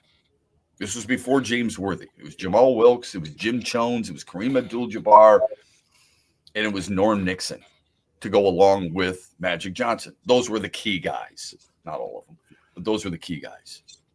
Something happened. Magic Johnson didn't like it, and they moved on from Paul Westhead, and they moved in with Pat Riley. And obviously it turned out great because Riley is a hell of a coach. He's a Hall of Fame coach. He's a Hall of Fame executive. He's phenomenal at what he does, whether it be in LA, New York, or Miami. It's hard to deny that. Whether you like him or not, it's really hard to deny it. Was that the start of it? I don't know, because I can't recall a lot prior to, but I'm not saying he set this trend, but it is interesting how many coaches, and it's not just in basketball, seem to give in to players. Probably don't see it quite as much in hockey, but if you do have a guy in hockey who is like that, it's a great soundbite. People laugh at it and so on and so forth, but they almost make fun of it. I think there needs to be more of it. Not that you publicly criticize players, but you can't be afraid to tell them that you're not doing what you're supposed to be doing. Instead, there is one big political statement after another, making sure you're towing the line and you're not upsetting them, making sure that you don't hurt their feelings in public. And I'm not advocating for coaches today to go off and tell these players in the media what's wrong with them. That's not necessarily professional either. But when you're asked about something, isn't it refreshing when you finally get somebody who says, look, he just hasn't been good enough and we need more out of him? Maybe some of it has to do with the massive amount of media attention sports gets these days anyway. The specialties of podcasts, of shows, radio shows, TV shows, articles, those who are, online, putting out all these different types of statements and so on and so forth, analyzing, breaking down film, all these different things. It's so much different now than it was before. Maybe coaches are just a lot more careful. And I don't think that's unique to the NBA, but it's perhaps the ugliest in the NBA. You see it the most often. I don't know, but you definitely see that in college. You see some of that in the NFL. Is there another hockey as much? You don't see it in hockey hardly ever. Let me ask you this: is there another sport where ex-players are the analysts, and in this case on the pregame shows, where they are taking shots at the players who are playing today? Yeah, they just dump on the product constantly. I wonder how the NBA feels about that. They can't. When Charles Barkley, what did he say in that soundbite? Clowns? Did he say these fools? Clowns? Yeah, I think he said clowns. When you're describing players like that, that's not good for your product. No, it's but not. People love him because they feel like he's honest, because he's saying what they're thinking. He's refreshing to people. At some point, it may cross a line of being angry old guy, but it hasn't yet. I don't know what that means to today's players. There's not many guys who can get away with that. He can because of his resume. It's an interesting take. It'll be an interesting conversation with Ron Bloom when we come back. He covers Major League Baseball for the Associated Press. He's covering the World Series. He's on his way to Toronto for Game 6. We'll see how surprised he is with the World Series. We'll get his thoughts on Tarek Skubal, and we'll get his thoughts overall on playing some of these young guys earlier in their careers when so many people in front offices are hesitant to do so. Toronto sure hasn't been. We'll get all that and more from Ron Bloom when we come back on X's and Bros after this. Make your Halloween a good deal spookier at Meijer with frighteningly good low prices. Get 25% off Halloween costumes and 40% off pet costumes. Select varieties of club-size Halloween candy are 20% off, and Halloween tableware is 25% off. The selection and savings at Meijer are enough to make you go wonderfully batty. You see what I did there, batty? Halloween at Meijer. Always a ghoulishly good deal better. Exclusions apply. See all deals in the Meijer app. Huge here for the Michigan High School Athletic Association. You can stay up to date on the latest from Lansing 24/7 at MHSAA.com, at MHSAA on Twitter, and MHSAA on Facebook. The latest news, press releases, and stories connected to every high school in the state of Michigan, available for you 24/7 from the Michigan High School Athletic Association. Log on to MHSAA.com, at MHSAA on Twitter, and MHSAA on Facebook. And if you're looking for archive, boys and girls, high school sports, MHSAA.TV. That's MHSAA.TV. 24/7, everything you need to know about high school sports in Michigan. Log on to MHSAA.com. Farrah's Coffee has been family-owned and operated for over 100 years. Its popular Den Blend and Dark Roast is more than coffee and more than the official coffee of the Detroit Lions. It's a call to rise. Farrah's Coffee and the Lions are the perfect match. They embrace those who show up early, cheer loud, and never back down.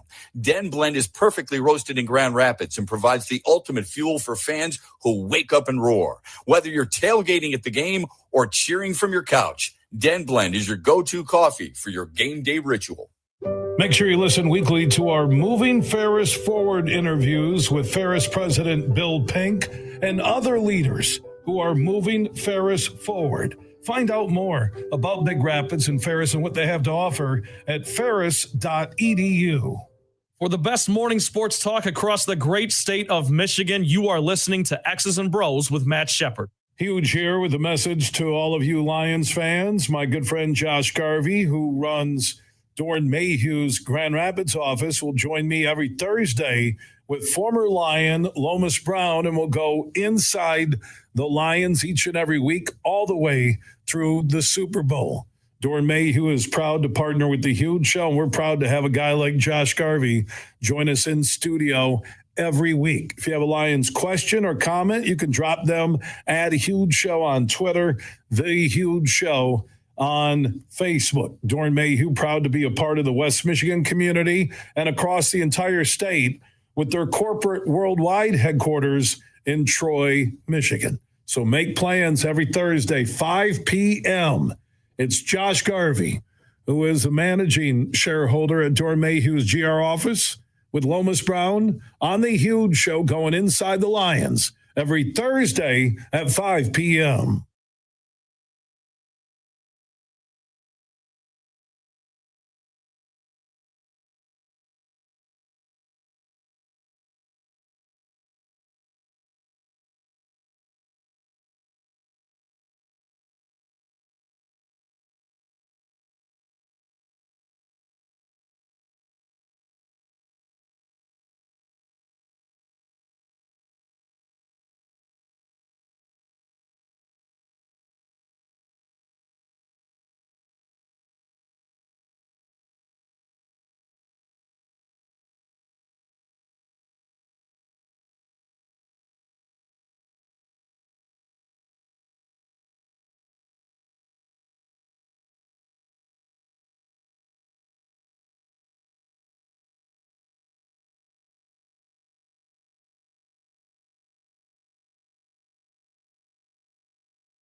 All right, back with you on X's and Bros on this Tullymore Thursday. Glad you're with us here throughout the state of Michigan, and of course streaming live on YouTube, X, and Facebook this hour. Brought to you by our friends at Soaring Eagle Casino and Resort. What a baseball game last night for a 21, 22-year-old Trey Savage. I tell you what, it's captivated a lot of people. Ron Blum, Associated Press, who covers the World Series, a Hall of Fame writer, joins us here on X's and Bros. Ron, really appreciate it. What thrilled you most about last night and how Toronto's resolve over the last two games has been put on display to take a 3-2 series lead?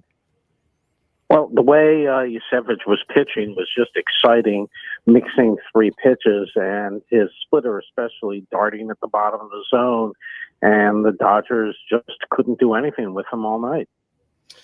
Ron, do you think we're getting to a point now where more teams are willing to take a chance with young and, dare I say, unproven players? With a guy like Yusevich, we've seen it with the Boston-New York series. They've had some guys in there. We saw it with Cleveland with Chase DeLauder in center field making his major league debut in the playoffs. Do you think we're getting to that point? And if so, what took people so long, do you think? No, I think it's mostly just teams make any move they have to at that point of the year. And without attrition and injuries, good chance these guys wouldn't have been called up. And you look at when Yusevich came up, they were just lost Berrios for the rest of the season. Max Scherzer was all beat up, so they didn't have a whole lot of options at that point as they tried to piece together a rotation for the last few weeks of the season.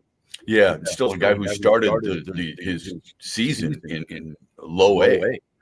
It's still pretty impressive. And he was talking about his first game in Jupiter, Florida, with Dunedin, and there was 300 some odd people in the stands. Quite a difference last night in baseball's biggest ballpark. Ron, it's one of the beautiful things about baseball, isn't it? Where Ernie Clement can't make Cleveland, and yet he's been really big for Toronto in the postseason.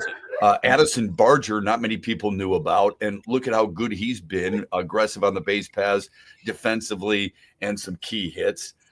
It's really a beautiful movie almost every single night in Major League Baseball playoffs, isn't it? Yeah, and you look even last night, George Springer's banged up, can't get on the field. They plug in Davis Schneider, and he hits the first pitch of the game for a home run and puts him ahead, mimicking his own batting stance from the minor leagues 2 years ago, and joking that like 2 days ago he mimicked Will Smith's batting stance, and Smith sitting there didn't even notice. That's really good. I didn't know that. Ron Blum, Associated Press writer covering the World Series and a Hall of Fame voter, joining us here on X's and Bros here throughout the state of Michigan. What has surprised you perhaps so far, not just in the playoffs, but specifically in the World Series, considering the Dodgers were a team that, everybody knows is the defending champion and is willing to spend and was up 2-1. What surprised you, if anything at all? Well, for all the moving pieces that the Dodgers have and all the extra resources, their bullpen is very banged up, as we saw. That's why they put Roki Sasaki in the back end of the bullpen in the last week of the season. And what surprised me is just the general slumping of the batting order. And you look yesterday, Dave Roberts dropped Mookie Betts lower than second for the first time in 4 years. So Dodgers are hitting just above the Mendoza line after 5 games, and they're really scuffling. And Dave Roberts said things like that tend to get in players' heads, and they get out of their good swing patterns trying to do too much, and that's what he's trying to combat.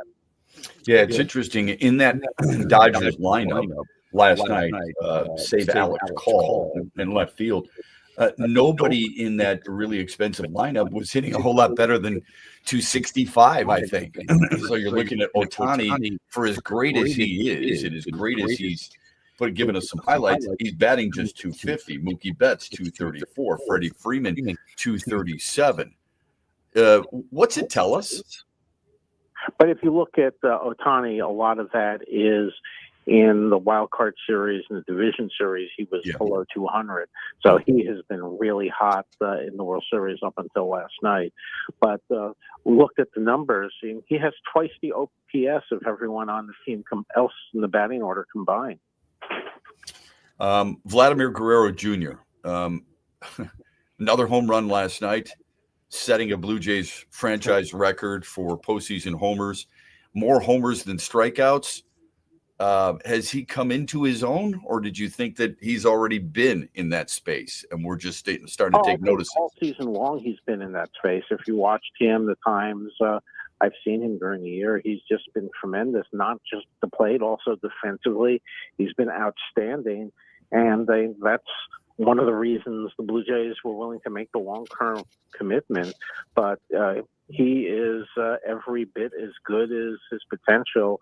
He had those seasons 2-3 years ago where he was banged up and underperformed. But from last year and this year, he's just been at the top of the league. Yeah, 415 right now in the playoffs for Vladimir Guerrero Jr. Speaking of long-term commitments, you know the story with people here in the state of Michigan, Tarek Skubal. What does your gut tell you that the Tigers and Skubal do with one another for one more year until he becomes a free agent? My gut is they're going to trade him. They'll try to see if they can get a lot of top-line prospects, but to do that, they would have to get a window deal for the acquiring team to get a long-term contract, and I don't see that happening with Scott Boras' clients. So I think at some point this offseason, they're going to look to unload him, because I don't think they're going to want to make a $300 million 8-year or 7-year or 9-year commitment. Yeah, I don't disagree with that. I think the number will actually be higher for Tarek Skubal, and I agree with everything you said. The thing that that's what the number would be for a deal now. A year from now in free agency, it would be even higher. Agreed. When you say prospects, is that the going rate? Why wouldn't you be able to get some major league talent back? Why would it be prospects for the best pitcher in the world? Well, I think in terms of major league talent, they would be people who were just breaking in this year, because if you're the Tigers, you want to put together a team with players you can control now in 28, 29, looking to peak then. I mean, to have a lot of salary arbitration guys who are 3+, 4+, 5+, and 26, 27 when the rest of the team isn't ready to peak is probably not the smartest thing to do. How much of what's the message that sends to? I hate the big market, small market stuff, because I don't always believe in it, because I think Miami's a huge market and they just don't spend. But what do you think is the message that sends to baseball fans in general and to mid-major markets like Detroit, Kansas City, Milwaukee, and cities like that? Well, the mid and small market teams will use that to evidence saying that the system has to change, and looking ahead to collective bargaining that's going to get underway at some point in 26. Right. And the larger markets are just going to spend. And you look, the Dodgers are $509 million in payroll and luxury tax, and that doesn't even include Sasaki's minor league contract. So if you throw that in, it's more like $516 million. And then you have a team like the Marlins down at 60-something million, so it's 7-8 times total. Now, Rob Manfred wants a system that is less skewed to the different segments. But to do that, the question is, what kind of stoppage would you take to do it? And you don't really know, because up until that 10-day period in March of 27, when the possibility of regular season games being lost and salary being lost is right there, you don't know who's bluffing when they say they will never take this, they will never take that. So it's hard to tell. Would a salary cap proposal with a high floor be different? Mm-hmm. And who knows? The players say they don't want a cap. And even if there is a cap, remember, it's going to take 5-10 years to phase it in, because you can't all of a sudden go to teams like the Dodgers with huge commitments and make them pare down all at once. Yeah, that's a great point. Yes or no answer. Is there going to be a lockout, do you think, on the after next year? Oh, 100% there'll be a lockout starting December 2nd. Whether it actually causes regular season games to be lost, we won't know till that March period in 27. Great stuff, Ron. Appreciate your expertise. Keep up the great work. Enjoy the rest of the World Series. Have a great day. Okay, thanks, guys. Have a good time. And enjoy. Ron, will do. Ron Blum from the Associated Press. We're back with more after this, brought to you by Soaring Eagle Casino and Resort. Make your Halloween a good deal spookier at Meijer with frighteningly good low prices. Get 25% off Halloween costumes and 40% off pet costumes. Select varieties of club-sized Halloween candy are 20% off, and Halloween tableware is 25% off. The selection and savings at Meijer are enough to make you go wonderfully batty. You see what I did there, batty? Halloween at Meijer. Always a ghoulishly good deal better. Exclusions apply. See all deals in the Meijer app. The Michigan Sports Network is your exclusive home for X's and Bros with Matt Shepard and The Huge Show later today at 3 p.m. Make sure you listen weekly to our Moving Ferris Forward interviews with Ferris President Bill Pink and other leaders who are moving Ferris forward. Find out more about Big Rapids and Ferris and what they have to offer at ferris.edu. The Freddie the Pizza Man Foundation is dedicated to providing support to families and Michigan schools touched by autism. We invite you to join us in supporting these families and schools by making a donation at freddythepizzaman.com. With your donation, you can help provide essential resources that can make a real impact. Visit freddythepizzaman.com to make a donation and to learn more about the foundation's mission. That's FREDI thepizzaman.com. Together, we can make a difference.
I'm not going to claim to be this my own thought, but in listening to what Colin Cowherd said the other day on his national show, it was really well put. I thought a lot is made of the Michael Jordan, LeBron James comparison, and it's kind of ridiculous.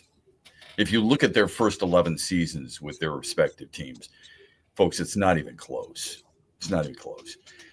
I don't want to hear people talk about certain lack of effort from athletes when you have NBA star players sitting out, even though most people believe they're healthy. The reason you're only seeing 11 players from a year ago play all 82 games and none of them superstars is because they're allowed to. It's accepted. It's a culture, as Colin Cowherd put it, it's a culture of me, not we in the NBA right now. And I think it might be reflective on fans. How many people are watching games? How many people truly like you see Carson Wentz for the Minnesota Vikings. And I ripped on the NFL, and I ripped on Kevin O'Connell, and I ripped on the Minnesota Vikings for allowing him to do what he did, injured in London against it wasn't the Bears. Anyway, forget who it was against, Cleveland. And he played the next 2.5 games, beat up on his left shoulder. Had no business doing. He's out for the rest of the year because of it, taking a beating against the Chargers. Okay. And I blamed the organization. He came out yesterday and said, look, nobody forced me to do that. I wanted to stay in the game. It's admirable. It's irresponsible, but it's admirable. Don't tell me the team couldn't have said something. Teams do that all the time. You're not going in. We don't think you're going to be effective. You're not going in. It's not just his decision. Coach has got to step in and do the right thing. But he came out and defended his team and the league to a certain extent. When we watch that, we watch guys grimacing. We watch guys hustling into the blue tent and then wanting to come out. We see Cam Scatterbo going off on a stretcher and giving us a thumbs up. We see players, damn well they're playing through pain. We hear about Taylor Decker not being able to practice all week long, but he's going to play on Sunday and plays well. We hear contrition from players in the National Football League and believing, and rightfully so, it's a gladiator sport. You got to be a tough SOB to play that sport. I don't care what position it is. I don't care if you're a quarterback, even though you're getting helped out by a number of different rules and regulations now. I don't care if you're a wide receiver, taking a risk going across the middle on a dig route, knowing a guy's coming for you. You got to be a tough son of a gun to play that. Then you see the NBA and you see all these guys who are saying, I don't want to play today. What do you do about it? Honestly, what do you do? They've got a bit of a problem. And as talented as the league is, you could argue that in today's day and age, that they are as gifted athletically as they've ever been, which doesn't necessarily mean that you're better than everybody else. All right. It doesn't mean that you're better than everybody in the past. But there are certain guys who you want to see him play. I gave you the numbers earlier with the Pistons situation. The last year averaged $50 a ticket. Okay. And I said, yeah, I think it's worth it. If you're going to see, let's see. Let's say Milwaukee. Who do you want to see on Milwaukee? Because you're going for more than just your team. I don't know if people were there last night to watch Franz Wagner or Paolo Banchero. You probably want to see Cade Cunningham a lot more. But if you're going to see Milwaukee, you'd like to at least watch Giannis Antetokounmpo. It's not the only reason you're going there, but it's part of the reason, isn't it? Minnesota, you want to see Anthony Edwards, right? Phoenix, now Houston, you want to see Kevin Durant. What if those guys decide today it's a load management day? I can stay up a little bit later. I can eat a little unhealthier. It's a load management day. In other words, it's I don't want to play today. I get X amount of games off. It's PTO at the NBA is what it is. You want to see certain players play. Golden State, San Antonio made this famous because the great Greg Popovich and the great Steve Kerr, listen to everything that they say. Popovich, I'm going to rest my guys. I don't care what you say. Is it really proven to be effective that if you miss more games, you're going to be better and fresher in the playoffs? Show me the study that tells me that and convinces me of that. So a guy like Steph Curry, who's a hell of a player, he's the greatest shooter of all time. He plays, 69 games, 70 games? He missed 12 games. I said this to Trent in the break. In the 15 seasons, say what you want about Michael Jordan, 15 seasons of Michael Jordan. Do you know how many times or how many games he missed? He missed 64. He played 82 games or more. What was it, Trent? 8 times, right? Yeah. Yes. 8 times.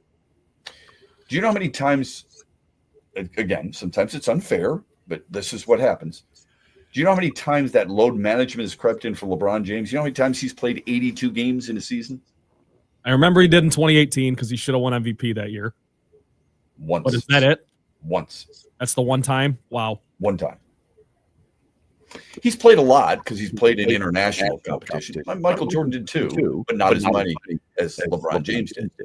So he's played a lot of basketball. I'm not going to complain about that. You can complain about the flopping, and you would be justified in that. It's a joke. It's comical. It's embarrassing. It's unprofessional. It's ridiculous. But when Michael Jordan comes out and criticizes load management in the NBA, we had talked about Charles Barkley earlier. We talked about Shaquille O'Neal. Some of the most famous names the sport has ever had are willing collectively to rip on the players who are playing that sport today. Where else do you see that? You may see NFL players complain about certain rules. Quarterbacks getting protected more than they should be. Those are legitimate. But they don't talk about effort. Old hockey players may complain about certain rules and regulations that have changed. They don't complain about effort. There's no doubt about that. The NBA is different in that regard. And I'm not sure how you fix it. That genie may be let out of the bottle. It may be too far gone for you to try and fix it. Jeremy Reisman from Pride of Detroit is going to join us when we come back. We'll talk about the Aiden Hutchinson contract extension and why the Lions might be the gold medal franchise in sports today. That's next on BrO's, brought to you by Soaring Eagle Casino and Resort. It's time to go in the huddle. 1, 2, 3, top flight! It's a new day to celebrate and be free. It's a new day full of action and excitement because it's a day for winning. Only at Soaring Eagle Casino and Resort. It's a new day. Visit SoaringEagleCasino.com.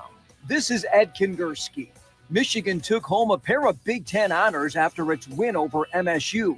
League rushing leader Justice Haynes is co-offensive player of the week after scampering for 152 yards and 2 touchdowns. And linebacker Jimmy Rolder was named Defensive Player of the Week. The junior from suburban Chicago led the team with a career-high 10 tackles, 2 for loss, a fumble recovery, and a key 4th down stop. The Wolverines return home this weekend with a 7 o'clock game against Purdue. It's Military Appreciation Day at the Big House.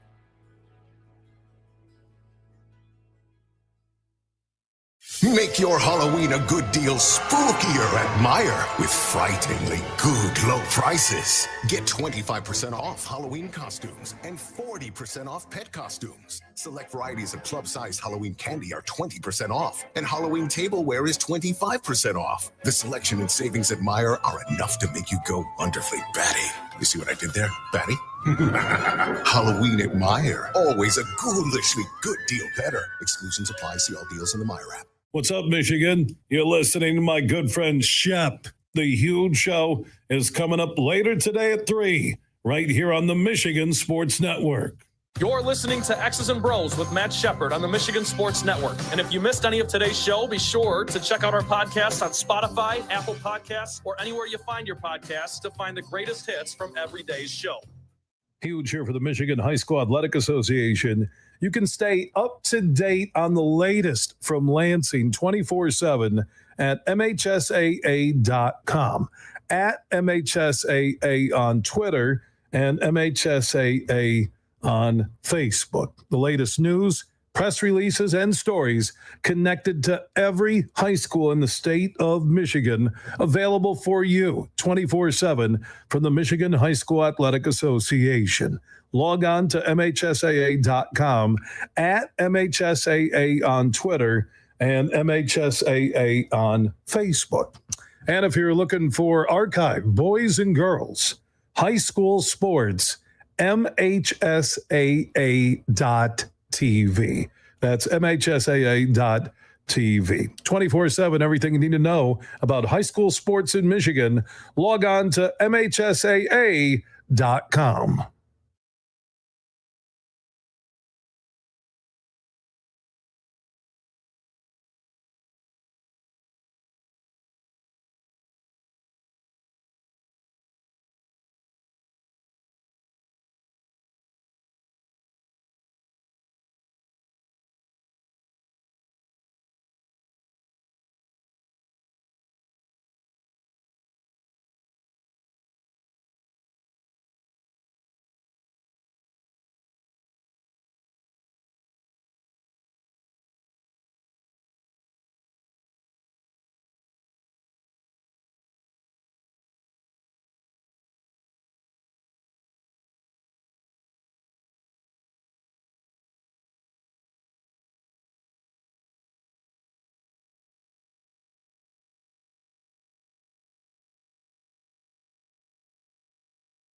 Big day in Detroit yesterday. It's been a big season for the Lions in a lot of different ways. Jeremy Reisman has covered it as well as anybody, and he joins us here on X's and Bros in this final half hour of our program, brought to you by Soaring Eagle Casino and Resort. He, of course, writes for and you can follow Detroit Online. Detroit Online. Pride of Detroit. He's with us here on X's and Bros. Jeremy, always appreciate the time. I know you're busy. The Aiden Hutchinson deal is a historic one for a player, for the organization. What do you think it tells the fan base? I mean, it tells the fan base that they think this is an organization that's here for the long term. This isn't a, let's make one run at a Super Bowl type thing. This is a let's keep the core together for as long as we can. He becomes really the seventh core player to receive a long-term extension. All seven of those guys, Jared Goff, Amon-Ra, Jameson Williams, Penei Sewell, Aiden Hutchinson, Lee McNeil, Kirby Joseph, all seven of those guys are signed through the 2028 season. So those seven core pieces are going to be here for quite a long time. And I imagine when they get to some extensions from the 2023 draft class, there might be 3 or 4 guys that join them. So I think that the message here is we pay our players when they are part of the core team, and for the fans, it's stick around. This isn't a one-run type of team right now. Why is he worth it? I mean, he changes the entire look of the defensive front. I mean, if you just turn on the tape of this year alone, you see offenses having to really throw 2, 3, sometimes even 4 guys at him, which means everyone else on the team can eat. Everyone else on that defensive line is going to have their opportunities to get to the quarterback, to get to the running back. And Aiden Hutchinson himself still manages to weed through all the traffic there and make an impact himself. So, a guy that makes everyone around him better while also remaining one of the best defensive players in football is someone that you're willing to, drive the Brinks truck over to. Do you think the Lions have become the gold standard in the NFL on how they draft, develop, and then take care of their players? I mean, in terms of building a team from the ground up, I don't think you could do it any better than the Lions have in the past 4 years. Because of everything you just said, they're drafting outstandingly. They're developing those players in a way that, in some cases, they're not forcing them onto the field too soon. They're putting them out there when they're ready. They're making them earn their spot on the team, no matter when they were drafted. And then, they're rewarding the good players. The reason why I might hesitate to call them the gold standard of all franchises at this point is, in a lot of ways, Brad Holmes has done the easy part. Now, I won't say what he's done is easy, but it's the easier part because, going into this year, that core 7 that I'm talking about, I'm working on a piece on this right now. This year is taking up only 30% of the cap space.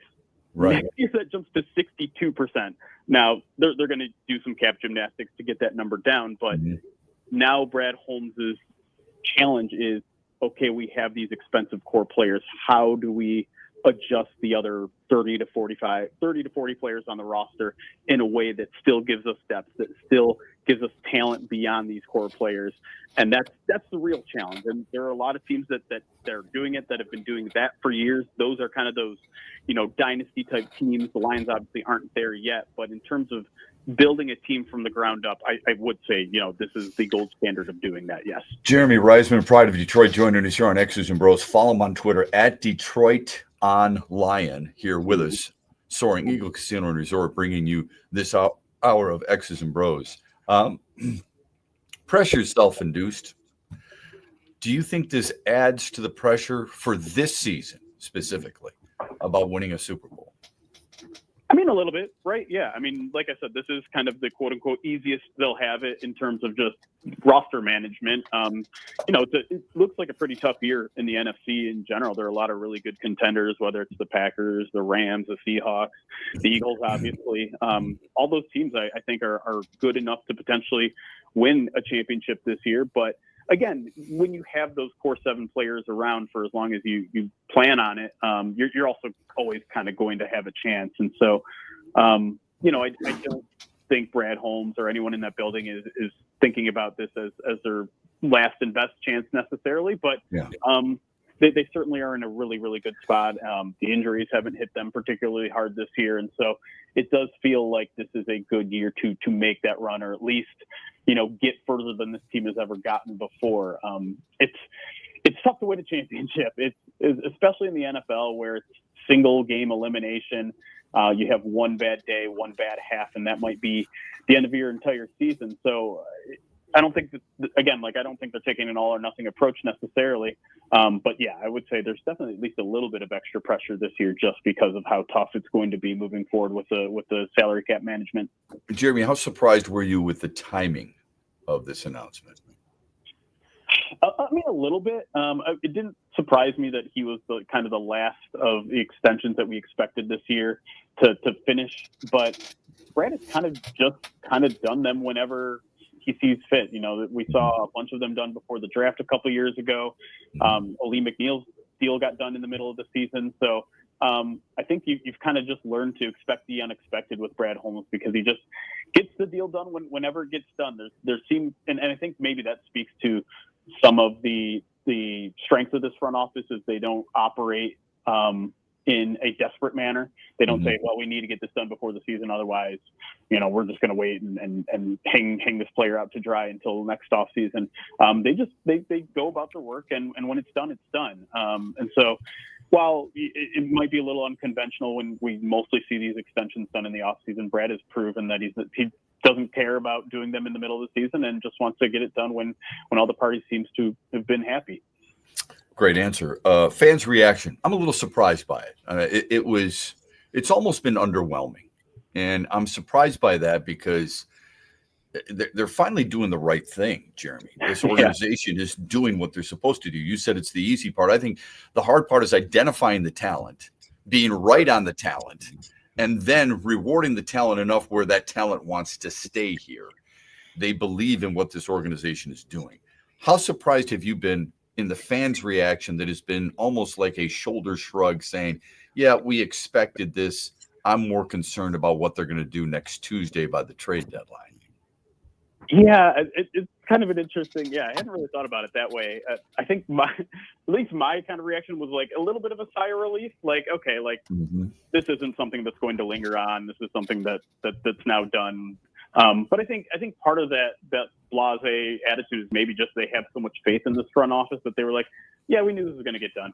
We were just kind of waiting for it to happen. And so, for it to happen in the middle of the season, everyone's just kind of focused on this year and building the run to a championship. So I don't think it's any disrespect to Aiden or Brad Holmes for getting the job done. I think it's just this fan base now has a very high expectation of this organization of doing things the right way. So when they do things the right way, they're just like, yeah, that checks out. That's what I expected. And so let's move on to what's next. And, I think it's always also exciting for fans to get a new piece, a new present under the tree rather than just retaining one that you already have. So that's why maybe there's a little bit more focus on the trade deadline. But in general, I think it's just like, okay, the Lions continue to do the right thing. It's interesting. Yeah, it's interesting, Jeremy. Not too long ago, the need for a pass rusher or an edge rusher was vital, right? And then suddenly Al-Qadim Muhammad steps into the role, and look at how good he was. Tyrus Wheat, for crying out loud, who I said, if you think this satisfies the appetite of the fan base, you're crazy. And he has 1.5 sacks against Tampa. It's unbelievable. Derek Barnes has been better. As we know, Aiden Hutchinson is doing things that nobody else in the NFL is doing with pressures and sacks. Where do you think the need for this team is at the trade deadline? And what's your level of confidence that they'll be able to address that need? Yeah, it's interesting because they're in this kind of weird spot where right now they don't have all of their pieces back, but they're kind of expecting most, if not all of their pieces back within a month. A lot of people have pointed to cornerback, but maybe Terrion Arnold returns to the lineup this week, and DJ Reed seems like he's just around the corner from returning. And if you've got those guys in place, it seems like the quarterback room is pretty full. And you just mentioned the defensive line. Getting Aleem McNeil back has kind of changed how I think teams are going to have to defend against the Lions defensive front. At some point, they're going to get Marcus Davenport back, maybe in a month or two here. And so it doesn't feel like there's a long-term need here pretty much anywhere. If there's one spot that I'm kind of pointing to, it's maybe offensive tackle, just because of all the injuries that Taylor Decker is battling through right now, and not sure about the team's faith and Dan Skipper as a permanent fill-in, and Giovanni Manu is currently on IR. But trading for an offensive tackle is not an easy thing to do. There are a lot of teams out there willing to trade good left tackles. So I wouldn't be surprised for this to be a pretty quiet trade deadline for the Lions, just because I don't think there's an area of pressing need, at least where, you know, there's a player not coming back from injury in the near future. You could always use more pass rushers. You could always use more corners because of their, you know, kind of high injury rate positions. But generally speaking, I think the Lions are pretty happy with their roster right now. And so I wouldn't be surprised if it's a quiet week ahead here. Jeremy Reisman, Pride of Detroit, joining us here on X's and Bros. Follow him on Twitter at Detroit on Lion. I think that would make a lot of Lions fans a little uneasy. Maybe it's because, you know, just because you feel, I mean, it's almost like baseball, Jeremy, right? Where you can never have enough pitching. You can never have enough pass rushers. And of course, the sexy names of Trey Hendrickson are being ballied about out there, and people want that desperately. I don't know if that's feasible. It's a rental for 9 games and playoff games. So I don't even know if that's possible. But maybe somebody else, maybe like a Jalen Phillips, for example, would cost less. Who do you think is next on Brad Holmes's target list to extend, if at all? People forget this team has more cap space than all but 3 teams in the National Football League right now. That's addressing this year. We're talking about down the road, and you educated us a little bit ago on Aiden Hutchinson, and with the new deal, how much percentage of the cap it's going to cost next year. Can you tell us who you think might be next? Because there's some really good options. Yeah, I mean, there are a lot of good options just because that 2023 draft class becomes eligible for contract extensions next offseason. So you're talking about Jahmyr Gibbs, you're talking about Jack Campbell, Brian Branch, Sam Laporta, and then there are some, you know, free agent guys that they're on expiring deals. Do you hand an extension to Alex Anzalone? Amik Robertson's been playing really well. I get the sense that maybe that's where the hard part of the job comes in for someone like Brad Holmes, where Amik is a guy that is just so perfect in what they want to do because he can play multiple positions. He's got absolutely the grit and mentality that they want. He's been playing really well in man coverage, but he's not a young player. And you have to make room for guys like Jack Campbell and Jahmyr Gibbs, who are staples of this team that are going to be around for 5 to 10 years. So I think you look first to the draft class. I think you look at, like I said, I think Jahmyr Gibbs and Jack Campbell are probably priority 1 and 2, and you can put those in whatever order you want because this team is obviously really reliant on the run game on offense, and Jack Campbell is basically the captain of the defense. So those are the first 2 pillars I expect to see extensions, and then he's got to make some tough decisions on some of the veteran free agents because those guys have been just as important to the team, and they are going to be just as important to the team moving forward. You just might have to find them elsewhere at a cheaper price because that's just how the salary cap works when you have these core pieces in place. What will be? I agree with all that. Jahmyr Gibbs is basically like Christian McCaffrey. I mean, he's another wide receiver for crying out loud. I think he'd be viewed as an elite running back in the same realm right now as Jonathan Taylor and Christian McCaffrey, if not for David Montgomery. And I love David Montgomery. I want him to be on this team. I just think there's a reason for that. What will be key for this team in the second half of the season? I think it'll be to remain as defensively strong as they are. I know a lot of attention has kind of been given to the offense and the failures on third down and maybe not living up to quite as big of expectations as Ben Johnson left the offense. But I get a sense there's just enough talent there that eventually they're going to figure things out. And even the people complaining about the offense, they scored the 3rd most amount of points per game through 7 games. So, Thank you for bringing that up. That's such a good point. It's unbelievable. Yeah. But defensively, if they can continue to hold a team like the Tampa Bay Buccaneers to 9 points, the offense won't have to figure it out. They can win games 20-9. They can win games 23-10. If the defense can continue to hold mobile quarterbacks in check, because they're going to have to face a lot of them on the way to a Super Bowl, which, I mean, they've been outstanding doing that so far. If that continues, I'm going to have a lot of faith in this team going far. And then we have to figure out exactly what's going on in the secondary too, because what happened in that Bucs game was nothing short of, phenomenal. And it was with a bunch of guys that we don't expect to be in the starting lineup once they're fully healthy. And so can the starters kind of raise their level of play to that of new reserves and play a better game than they did against Kansas City? Because if they can, then, I don't even see a weakness necessarily on that defense. And if that's the case, you got a really, really good defense. You got an offense that at its worst is scoring the third most amount of points in the league. I think you got a pretty good chance at a championship. All right, last one from me, and I appreciate the time. Great information, great knowledge as always. Jeremy Reisman, Pride of Detroit, joining us here on X's and Bros. Who's the best team in the NFC right now, and who's the best team in the AFC in your mind? Oof, man, those are two great questions. And during the season, I tend to have a little bit of tunnel vision on the Lions themselves, but because they've played in so many primetime games, I have been able to watch a lot of other games this year. It's hard. I'll start with the AFC because it feels like that one's the easiest. And I never would have expected myself to say this, this year, but the Indianapolis Colts are playing really good football on both sides of the ball.